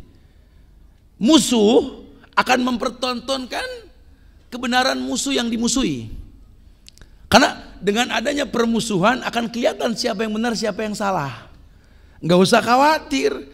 Antum tegakkan tauhid, dihujat, berarti dominasi kesirikan sudah ada. Berarti penyakit negeri ini enggak maju. Kenapa? Syirik yang dianggap biasa. Syirik yang dianggap biasa, riya yang paling sering. Maka Nabi mengatakan akhafu ma akhwafu min ummati. Yang paling aku takutkan dari umatku ini asyirkul asghar. Syirik kecil. Yang kalian enggak berasa. Kalian beragama untuk sombong. Iya, lihat. Sampai saya tekankan sekali, khususnya buat orang-orang yang mau umroh, yang mau haji, yang mau nikah, yang mau berbuat baik, tolong karena Allah. Karena kalau bukan karena Allah, pengen dilihat, lihati saya mampu, Allah hancurkan Anda. Allah akan hancurkan Anda. Tidak akan pernah tegak sebuah kemuliaan kalau pengen dipandang oleh manusia. Apalagi berkait dengan ibadah. Luruskan niat. Ikhlas untuk Allah dan mencontoh Rasulullah SAW. Allah paling benci sama orang yang sombong. Jangan pernah merasa lebih di hadapan manusia. Mungkin sudah lama kita banyak melakukan kesombongan di hadapan Allah. Salah satu bentuk kesombongan adalah ketika kita takabur. Kita mengambil sifat Allah. Allah al-mutakabbir. Allah yang maha sombong. Allah boleh sombong. Kita enggak boleh sombong. Masya Allah ya. Biar panjang bahasan kita berdialog kali ya. Biar banyak tanya jawab. Silakan yang mau ditanyakan. Akhiru da'wana alhamdulillahi rabbil alamin. Fadhal. Assalamualaikum warahmatullahi wabarakatuh. Waalaikumsalam warahmatullahi wabarakatuh. Apakah benar dengan kita terus berdoa bisa merubah takdir yang sudah digariskan oleh Allah? Oke. Rasulullah SAW bersabda bahwa la yaruddul qada illa du'a. Tidak ada yang bisa merubah takdir kecuali doa. Dan ini sabda yang azim, sabda yang betul-betul manfaat buat umat. Memang ada beberapa takdir yang kita nggak bisa rubah. Ya salah satunya ketetapan kita menjadi laki atau perempuan. Kita nggak bisa meminta sama Allah ya berubah diri jadi perempuan kalau kita laki-laki, atau sebaliknya nggak bisa. Kita meminta sama Allah untuk ditakdirkan menjadi ibunda para anbiya, para nabi dan rasul. Ya nggak mungkin ya. Kita minta sama Allah sesuatu yang mungkin gitu lah. Nah sesuatu yang mungkin inilah yang boleh kita minta. Jadi memang betul kalau kita tercipta dalam keadaan bodoh sambil belajar, kita meminta sama Allah dijadikan orang yang pandai, bisa berubah. Sekarang negeri kita banyak ujian yang tak kunjung usai. Yuk berbenah diri anak bangsa, udah saatnya kita bergandeng tangan. Yuk kita memajukan negeri ini, bukan saling menghujat, saling mencaci. Bantu pemerintah dalam hal-hal yang tidak bermaksiat kepada Allah. Sambil berdoa bisa insyaallah. Lawang bambu runcing bisa mengusir Belanda yang senjatanya canggih kok. Kenapa sekarang kita mampu beli senjata canggih kok kita terpuruk melawan orang yang cuma bawa bambu runcing, kita nggak sanggup. Bisa Nabi yang mengatakan seperti itu. Jadi tinggal siapa yang berdoa dan bagaimana dia berdoa. Karena yang namanya doa itu ibadah. Ad-du'a wal ibadah. Doa itu ibadah. Nah kalau sudah bicara ibadah, pasti Allah perintahkan, pasti Nabi contohkan. Apa perintah Allah? Ud'uni astajib lakum. Ni-nya itu mufrad. Berdoalah kepada aku saja. Berarti tidak ada kesyirikan. Kul huwallahu ahad, baru Allahu somad. Esakan Allah, baru kau minta Allah as-somad. Ada teknik kata Allah. Nabi ajarkan banyak beristighfar, bertasbih, bertahmid, bertahlil, baru dia berdoa. Boleh bertawasul dengan amal soleh, menutup dengan solawat. Minta orang-orang soleh mendoakan kita yang masih hidup. Minta orang tua memberikan keberkahan dalam bentuk doanya. Semua diajarkan. Kalau sudah begitu nggak ada yang nggak mungkin. Dunia ini alam kemungkinan. Dunia ini alam kemungkinan. Hati anak Adam kata Rasul di antara dua jari Ar-Rahman. Allah bolak-balikan hati manusia. Makanya ada doanya, ya muqallibal qulub sabit qalbi ala dinik wa ta'atik. Ya, wallahu a'lam bishawab. Taib. Pertanyaan selanjutnya Ustadz boleh? Silakan. Bismillah Ustadz, saya baru hijrah dan taubat dari narkoba. Bagaimana caranya agar saya istiqomah? Jazakallah khair. Iya, berikan alasan pada diri Anda kenapa Anda bertobat dari narkoba. Sehingga ketika Anda sudah tahu bahwa buruknya narkoba menjadi sebuah pijakan awal Anda meninggalkan narkoba. Sisanya cari penyebab terjadinya Anda masuk dalam lingkungan narkoba. Karena ulama sering mengatakan berawal narkoba itu karena kita menerima pemberian orang lain. Ada ajakan dalam Islam ini perempuan khususnya suruh banyak sedekah. Karena efek sedekah bukan cuma jadi orang kaya karena sedekah, tapi orang yang bersedekah itu jauh dari yang namanya kemaksiatan narkoba. Karena orang yang suka memberi nggak suka menerima. Ya, ada ketertarikan untuk nggak gampang menerima. Saran saya, pahami penyebab-penyebab dulu Anda ikut. Kemudian yang kedua, bersahabatlah dengan orang soleh. Hijrah. Kalau narkoba ini harus hijrah total. Jangan berteman sama orang-orang yang pernah narkoba bareng. Tinggalkan semua. Punya lingkungan yang baru. Karena masih ada apa kalau orang Sunda bilang agak sakau ya. Kalau ngeliat orang mabuk tuh pengen gitu ya. Kayak orang rokok. Kalau pengen ninggalin rokok ya harus total, jangan bergaul sama yang rokok. Berhenti ngerokok, berteman sama orang yang ngopi, bebusa, terus Masya Allah. Ada godaan berat nih. Ya susah, dia pernah ngasihin pecu-pecu begitu ya. Ini dapat bocoran dari Iwan, kata Ustaz, aneh tuh nggak kuat kalau ngeliat kopi bebusa, embun turun sama suara pecu. Masya Allah. Ya hindari deh gitu. Jadi memang harus total ya, berteman sama orang saleh. Sisanya banyak beristighfar, duduk di majelis ilmu. Semoga Allah jadikan anti perempuan yang betul-betul hijrah, dijauhkan dari masa lalu yang buruk tersebut ya, bahkan dijadikan ibunda para ulama insyaallah ya, insyaallah. Saya baca ya. Assalamualaikum Ustadz. Ustadz, tadi bilang kita tidak boleh memagari apa nih? Memagari terlalu tinggi ketika kita hijrah. Bagaimana menyikapi teman yang mengajak kita untuk urusan duniawi seperti misalnya nge-mall? Saya gabung dengan mereka, saya jadi nggak putus ibadah. Saya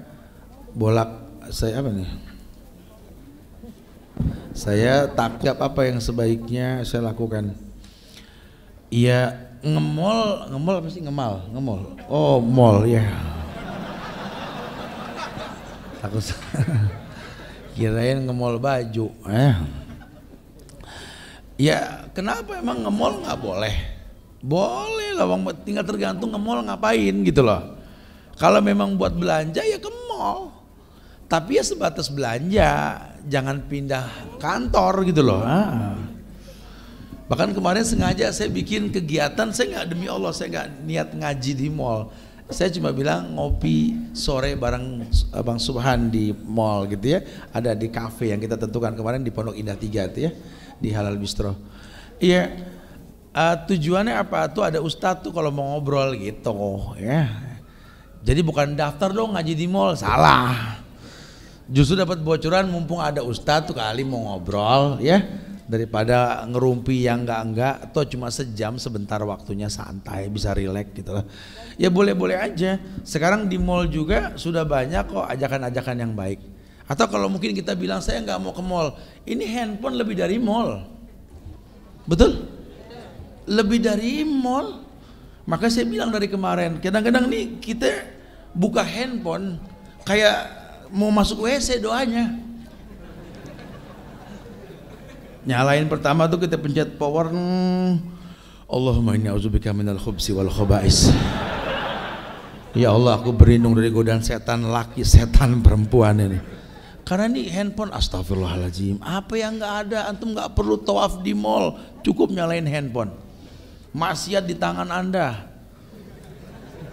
Tuh kalau buka handphone bacanya begitu, giliran tutup gimana? Sama, matiin, lempar gufronaka, gitu ya, sama saya bilang.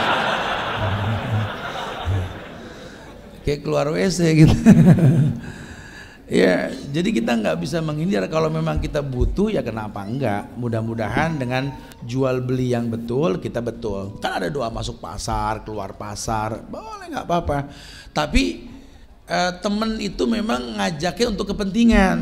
Nah kalau tadi diajak mungkin suruh nongkrong yang nggak penting, nantilah kita bahas deh. Ada tanda-tanda orang yang diberikan kemuliaan oleh Allah. Salah satunya bakhil dengan waktu. Waktu yang dimaksud dibuang-buang. Jadi kalau temennya ngajak ngebuang waktu, dia tanya, kumpul di mall mau ngapain? Ya nongkrong aja, nongkrong doang. Enakan di sini bro, ya rumah sendiri mau gaya apa juga boleh gitu kan?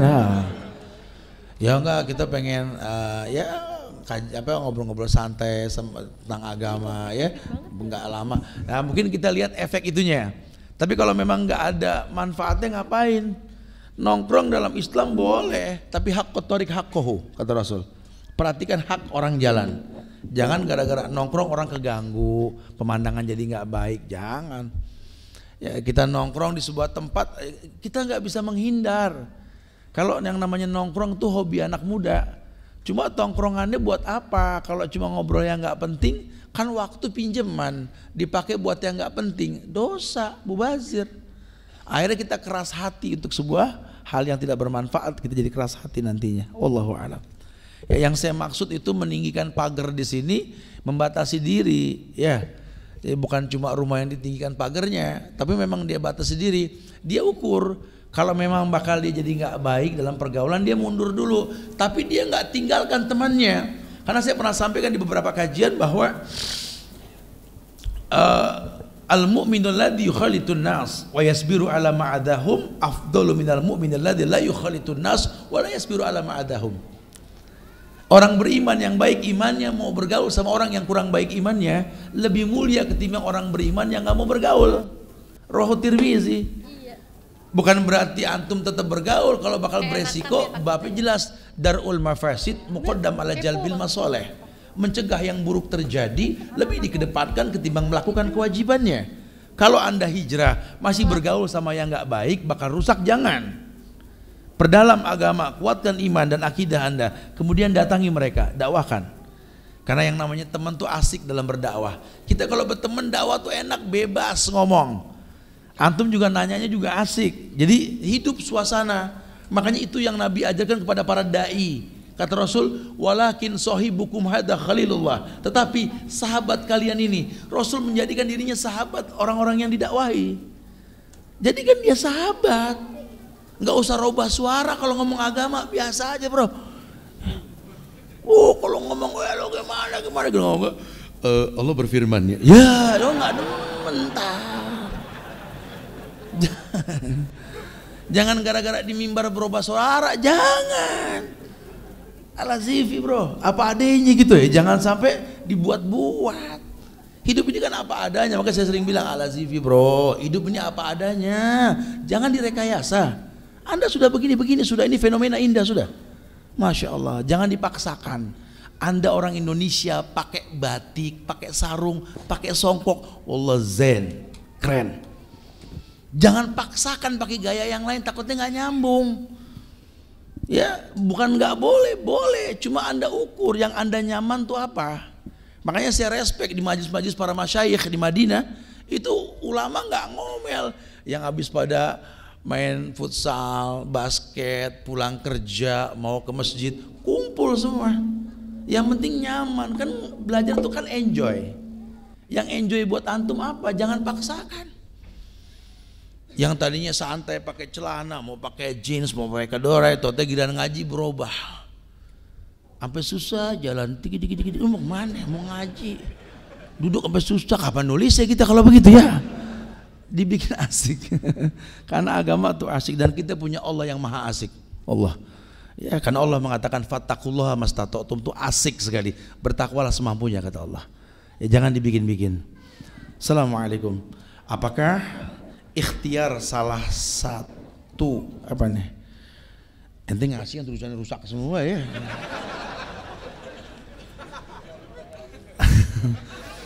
Apa ikhtiar salah satu bagaimana pada rusak dah? Nggak bisa baca dah. Ayo mau nanya langsung juga nggak apa-apa. Sambil pilih pertanyaan. Fadhal. Assalamualaikum warahmatullahi wabarakatuh. Ustaz. Apakah masuk surga dan masuk neraka adalah takdir Allah? Naam. Takdir Allah. Ya, takdir Allah. Tapi neraka takdir yang buruk, penyebabnya Anda yang buat. Apa yamshi mukibban ala wajhihi ahda amma yamshi sawin ala siratim mustaqim. Allah bakal balikin dulu di dunia dia jalan pakai kaki, di akhirat dia ngesot pakai muka. Kenapa? Di dunia dia putar balikan hukum. Sunnah dibilang goblok. Kalau dia nggak tobat, dengerin ya. Ente nggak tobat, Allah bakal bikin ente ngesot pakai muka di akhirat. Sunnah ya kita bela dong sunnah, siapapun dia. Paling berapa lama lagi nih orang nggak tobat ya, masya Allah.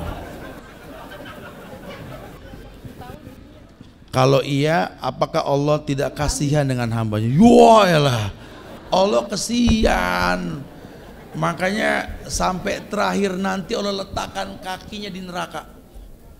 Yang masih ada iman sebesar biji sawi pun Allah masukkan ke surga. Saking maha rahman rahim ya Allah. Bahkan Allah luaskan itu surga untuk menambah jumlah orang masuk surga. Masya Allah. Sampai Allah bilang ya ibadi, lo ataitani bikrabil ardi khataya thumma laqitani la tusriku bi syai'an la ataituka magfiratan mislaha. Jangan pernah bilang Allah tidak punya rasa kasihan. Ya. Allah Rahman, Allah Rahim. Wahai hambaku, kalau kau datang nanti di akhirat menemuiku, kau geret dosamu sebesar langit dan bumi, memohon ampun kau tak berbuat syirik, ku datangkan ampunan sebanyak dosa yang kau lakukan. Allahu Akbar. Bahkan dia berfirman pada Nabi Musa, ya Musa, ya, lau anna samawati sab' wa amiruhunna ghairi wal adina sab' fi kaffah wa la ilaha illallah fi kaffah malat bihina la ilaha illallah. Tolong kalimat la ilaha illallah jangan kau remehkan Musa. Hambaku berkata la ilaha illallah, diletakkan pada sebuah daun timbangan, 7 lapis langit dan isinya, bumi dan 7 lapisnya, diletakkan pada daun timbangan yang lain. Malat bihina la ilaha illallah. Asal dia berkata la ilaha illallah lebih berat ketimbang itu semua. Allahu Akbar. Makanya salah kalau orang masuk neraka Allah nggak kesian, salah dianya. Sampai Allah mengatakan ya ayyuhal insan ma gharraka bi rabbikal karim alladzi khalaqaka fasawwaka fa'adalak fi ayyi suratin ma syaa rakkabak.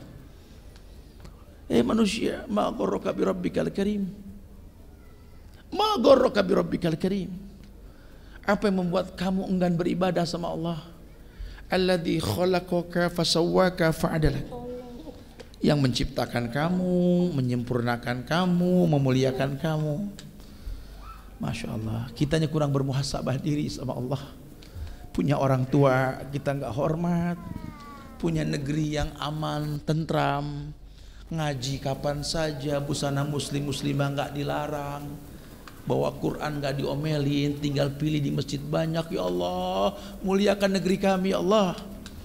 Berikan pemimpin-pemimpin yang soleh buat negeri ini ya Allah. Ini negara lain susah nemuin pagi-pagi anak muda kumpul sampai ribuan kayak gini, susah. Sahabat-sahabat kita di Suriah itu semua meminta dikirimkan Quran.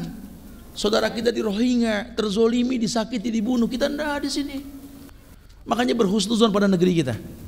Ya kalau sudah bicara pemimpin nanti babnya beda. Pemimpin tergantung rakyat. Kalau rakyatnya pintar yang diangkat orang pintar. Tapi ingat, siapapun yang terangkat manusia, tidak ada yang sempurna. Doakan, bantu, dukung. Allah muliakan kita insya Allah. Assalamualaikum warahmatullahi wabarakatuh. Ustadz, saya mau bertanya. Saya kan disuruh mengikuti karnaval ya, hiburan-hiburan kayak band-band kayak seperti itu di perusahaan saya.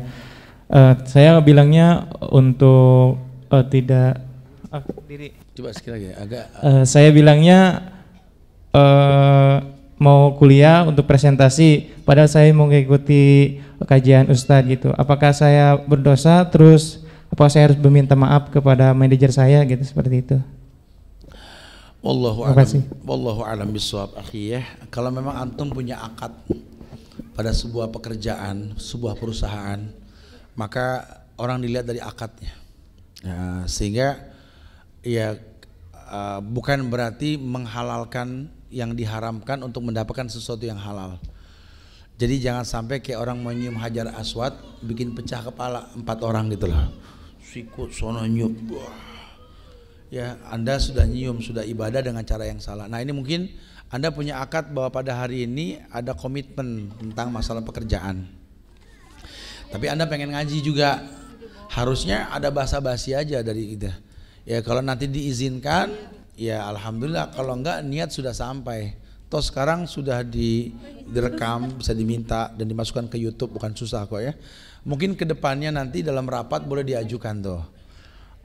Boleh gak kami ini meminta sedikit waktu dengan konsekuensi kami tambah di akhirnya karena ada ujian. Walhasil akad. Ya saya nggak berani mengatakan benar karena kerja wajib, belajar juga wajib. Tapi kalau belajar wajib, merutinkannya sunnah. Allahu a'lam. Semoga Allah mudahkan antum untuk bisa bekerja dan belajar nanti insyaallah ya. Barakallahu fiik. Bismillah Ustadz. Ya. Fadhal.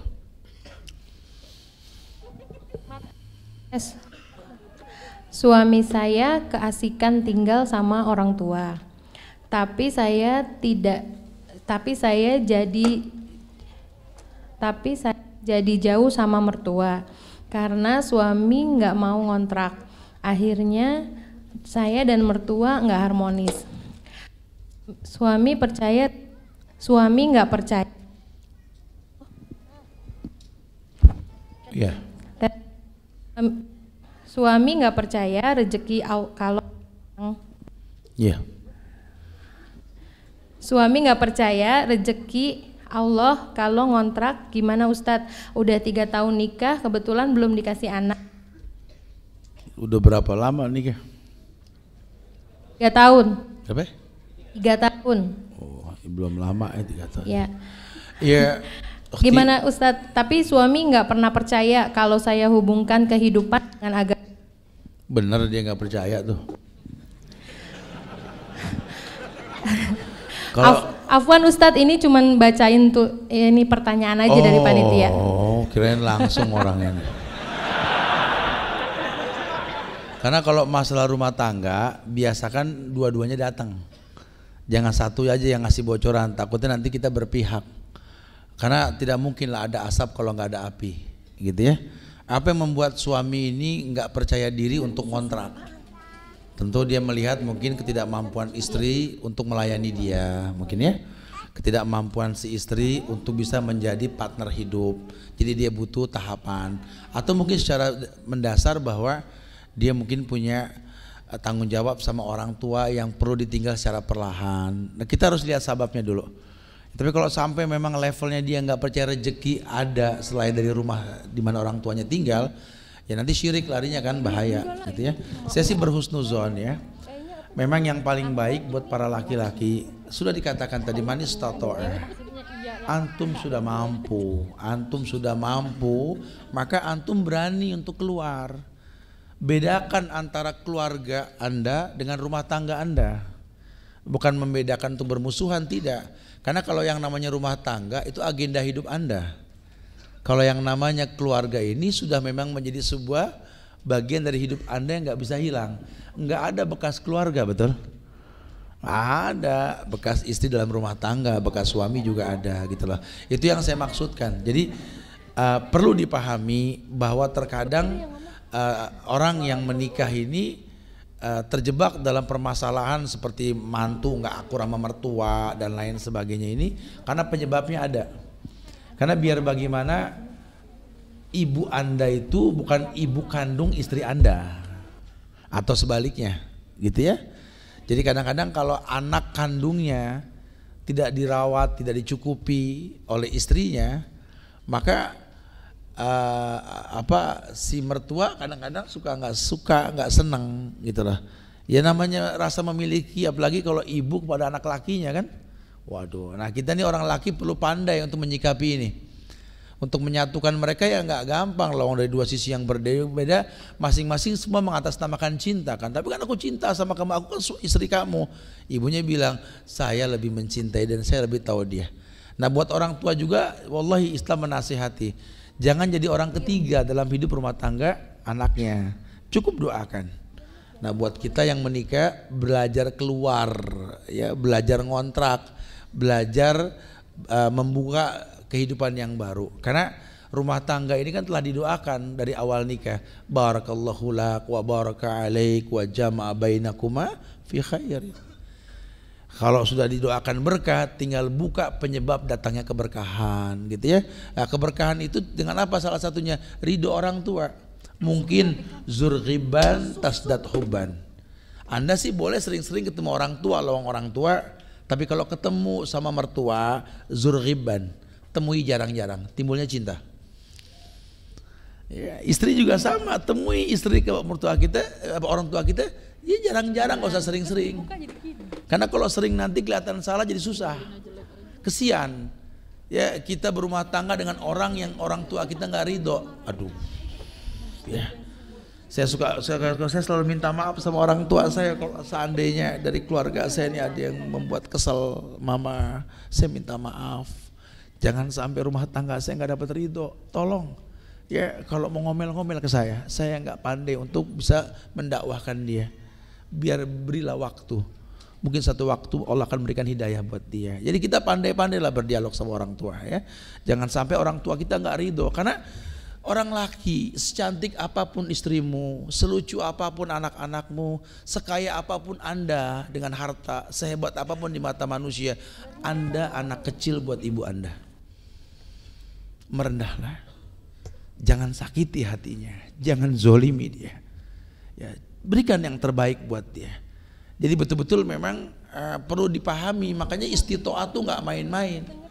Kalau cuma segera meletakkan benih semua sanggup, cuma kan membina yang sulit. Ya, semoga Allah jaga rumah tangga kita semua insya Allah ya. Barakallah. Nah. Mau tanya Ustadz, Ana sudah menikah sekitar 4 tahun dan Ana ingin sekali dikaruniai anak soleh Ustadz. Sebelumnya istri saya 1 kali keguguran. ada. Dan yang kedua, anak saya meninggal dalam usia 2 hari. Apakah ini termasuk takdir baik atau buruk? Baik. Anda sudah punya celengan, ya. Jadi wildanun mukhalladun, masya Allah. Karena yang meninggal anaknya dari kecil, Rasul pun merasakan.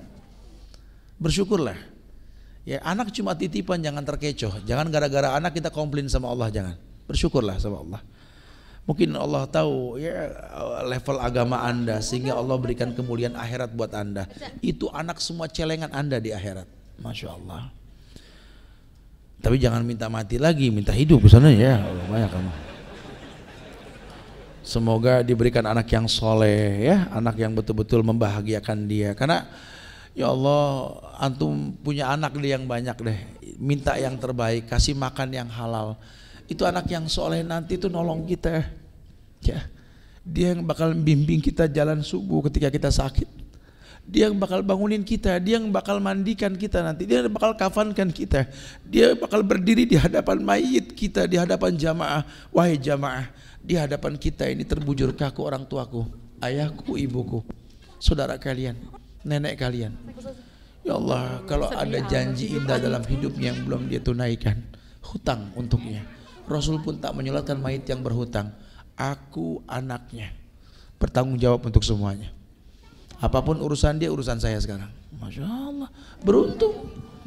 Bahkan ketika masuk mayit ke lubang kubur nanti, ya, sudah masuk ke lubang kubur, ketika tanah belum rata menguruk lubangnya, anak yang bakal berdiri nanti dalam keadaan bekas tanah merah di bagian badannya.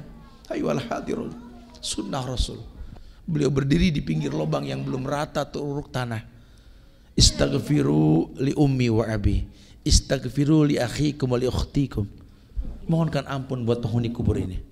Fa innahul ana yus'al, dia sedang ditanya. Anak yang soleh meminta yang hadir memohonkan ampun. Dan anak yang soleh, mulut yang gak akan pernah berhenti berkata Rabbighfirli wali walidayya. Bibirnya basah mendoakan mayit orang tuanya. Bahkan malaikat pun tak bisa mencambuk orang tuanya karena istighfar anaknya yang soleh. Semoga Allah jadikan anak-anak kita anak yang soleh, soleha insyaallah semua ya. Wallahu a'lam. Ustadz, Taib. Bismillah, ada pertanyaan lagi. Ya. Bagaimana cara melepas susuk kecantikan secara syar'i? Dan apakah seorang pezina yang sudah hijrah bisa mendapatkan lelaki soleh dan menjadi bidadari surga? Siapa yang bisa memilih takdir di masa lalu? Ya. Orang berbuat dosa, orang berbuat salah itu karena takdir yang Allah telah takdirkan. Tapi yuridullah bikumul yusra wala yuridullah bikumul usra. Allah pengen yang baik, pengen yang gampang buat manusia. Makanya Nabi mengabarkan ada perempuan yang seumur hidupnya dia bermaksiat. Seumur hidupnya dia bermaksiat, wallahi. Ketika dia bertobat kepada Allah, tidak ada satupun manusia yang merespon tobatnya, kecuali seekor anjing yang kehausan yang mau menerima sedekah air dari sepatu kulitnya. Dan gara-gara itu dia dimasukkan ke surga. Dia punya Allah Ar-Rahman Ar-Rahim. Bahkan si penzina ini pun jadi penghuni surga. Mungkin asal dia mau bertobat. Innallaha la yaghfiru ayyushraka bihi wa yaghfiru ma duna dzalika liman yasha. Semua dosa Allah ampunkan kecuali dosa syirik. Bahkan ketika si penzina ini bertobat kemudian dia mati, dia belum sempat berbuat baik, itu istighfar orang sampai ke lubang kuburnya karena dia berbuat dosa besar. Tapi istighfar bisa sampai, Allah akan muliakan dia dengan surga. Makanya enggak nutup kemungkinan, udah bertobatlah, hijrah dari masa lalu kita. Ya, jangan mengulangi, tangisi dosa di masa lalu. Wabki ala khati'atik. Ya, bergaul dengan orang-orang yang soleh, soleha, duduk di tempat yang baik, tutup semua pintu-pintu yang mengajak kepada keburukan dalam hidup anti. Ya, semoga Allah berikan hidayah selalu insyaallah. Barakallahu fiik. Afwan Ustadz, tentang cara mengeluarkan susuk kecantikan secara syar'i gimana Ustadz? Syukron. Susuk ini yang paling baik memang kembali kepada orang yang memasangnya untuk mengeluarkannya. Kalau secara syar'i ruqyah ini bisa mengeluarkan, karena susuk ini kan singgasana setan di badan kita.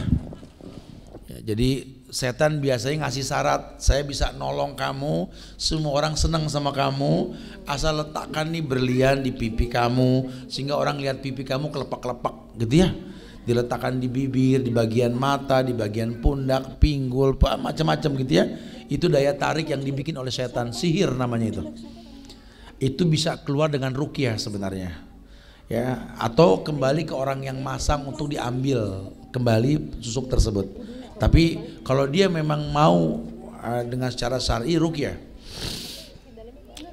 Ruqyah itu bisa mengusir setan dari badan kita. Ya, sehingga salahnya pun sama. Wallahu a'lam bishawab. Naam. Ustaz, bisakah takdir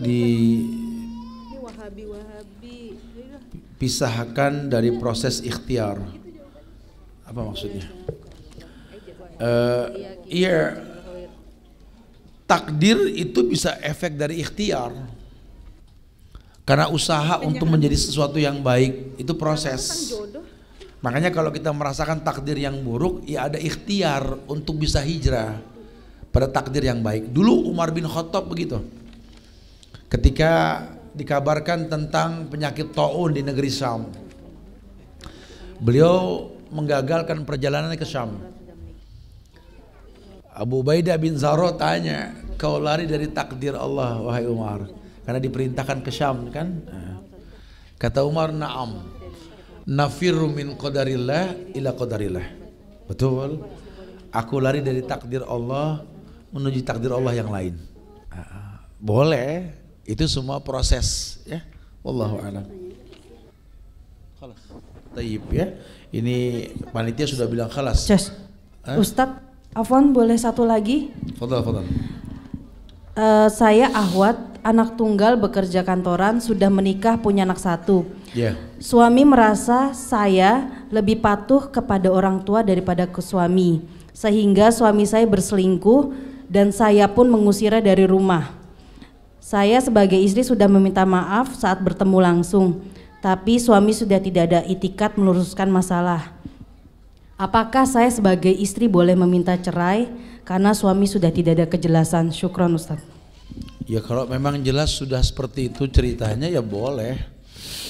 Anda membutuhkan seorang imam yang membawa bahtera rumah tangga ke surganya Allah. Sekarang kalau si suami sudah nggak ada ketertarikan buat membawa bahtera, ya janganlah mengayu sendiri kan gitu. Boleh, alasannya kuat. Tapi kalau masih bisa diluruskan lebih baik ya. Memang buat laki-laki ya harga diri kita itu bekerja. Ya jangan sampai Anda jadikan bidadari surga Anda itu bekerja. Ya, kemudian sudah istri kerja, Anda berusaha selingkuh atau pengen poligami lagi. Aduh, Masya Allah. Kalau di negeri-negeri Islam itu memang betul-betul ditegakkan rumahku surgaku itu, yang namanya rumah tuh isinya bidadari. Bidadari dijamin, dicukupin, dibelikan rumah, diberikan nafkah. Lelaki yang belanja ke pasar, udah perempuan jadi madrasah sudah. Nah di kita ini agak susah. Ya kita menikah dengan orang yang sedang bekerja dan kitanya nggak bekerja, ya harga diri. Makanya wajar kalau istri itu kadang-kadang lost control ketika emosi, dia bisa mengatur suaminya. Kenapa? Karena dia merasa income-nya lebih besar. Makanya nikah dengan yang sekufu. Ya supaya ada dialog baik ke depan. Kalau Anda nggak pengen menikah sama orang yang kaya, bekerja, Andanya juga harus pekerja yang betul-betul semangat, workaholic ya, betul-betul pekerja yang keras supaya nyambung obrolannya. Khawatirnya seperti ini. Nah buat si akhwat ini, ya kalau memang udah begitu nggak ada kejelasan, ya udahlah laporkan ke panitra sebelum ke KUA, nanti ada nasihat dari mereka. Kalau didudukin memang sudah nggak ketemu, wallahi pisah merupakan solusi. Semoga Allah jaga rumah tangga anti insyaallah ya. Insyaallah mudah-mudahan manfaat yang disampaikan. Ini minta maaf nggak kebaca semua. Mudah-mudahan pembahasannya hampir mirip dengan yang ditanya ya. Minta maaf kalau ada kekurangan, kesempurnaan hanya milik Allah. Kita tutup dengan kafaratul majlis. Subhanakallahumma bihamdika asyhadu an la ilaha illa anta astaghfiruka wa atubu ilaik. Assalamualaikum warahmatullahi wabarakatuh. أعوذ بالله من الشيطان الرجيم بسم الله الرحمن الرحيم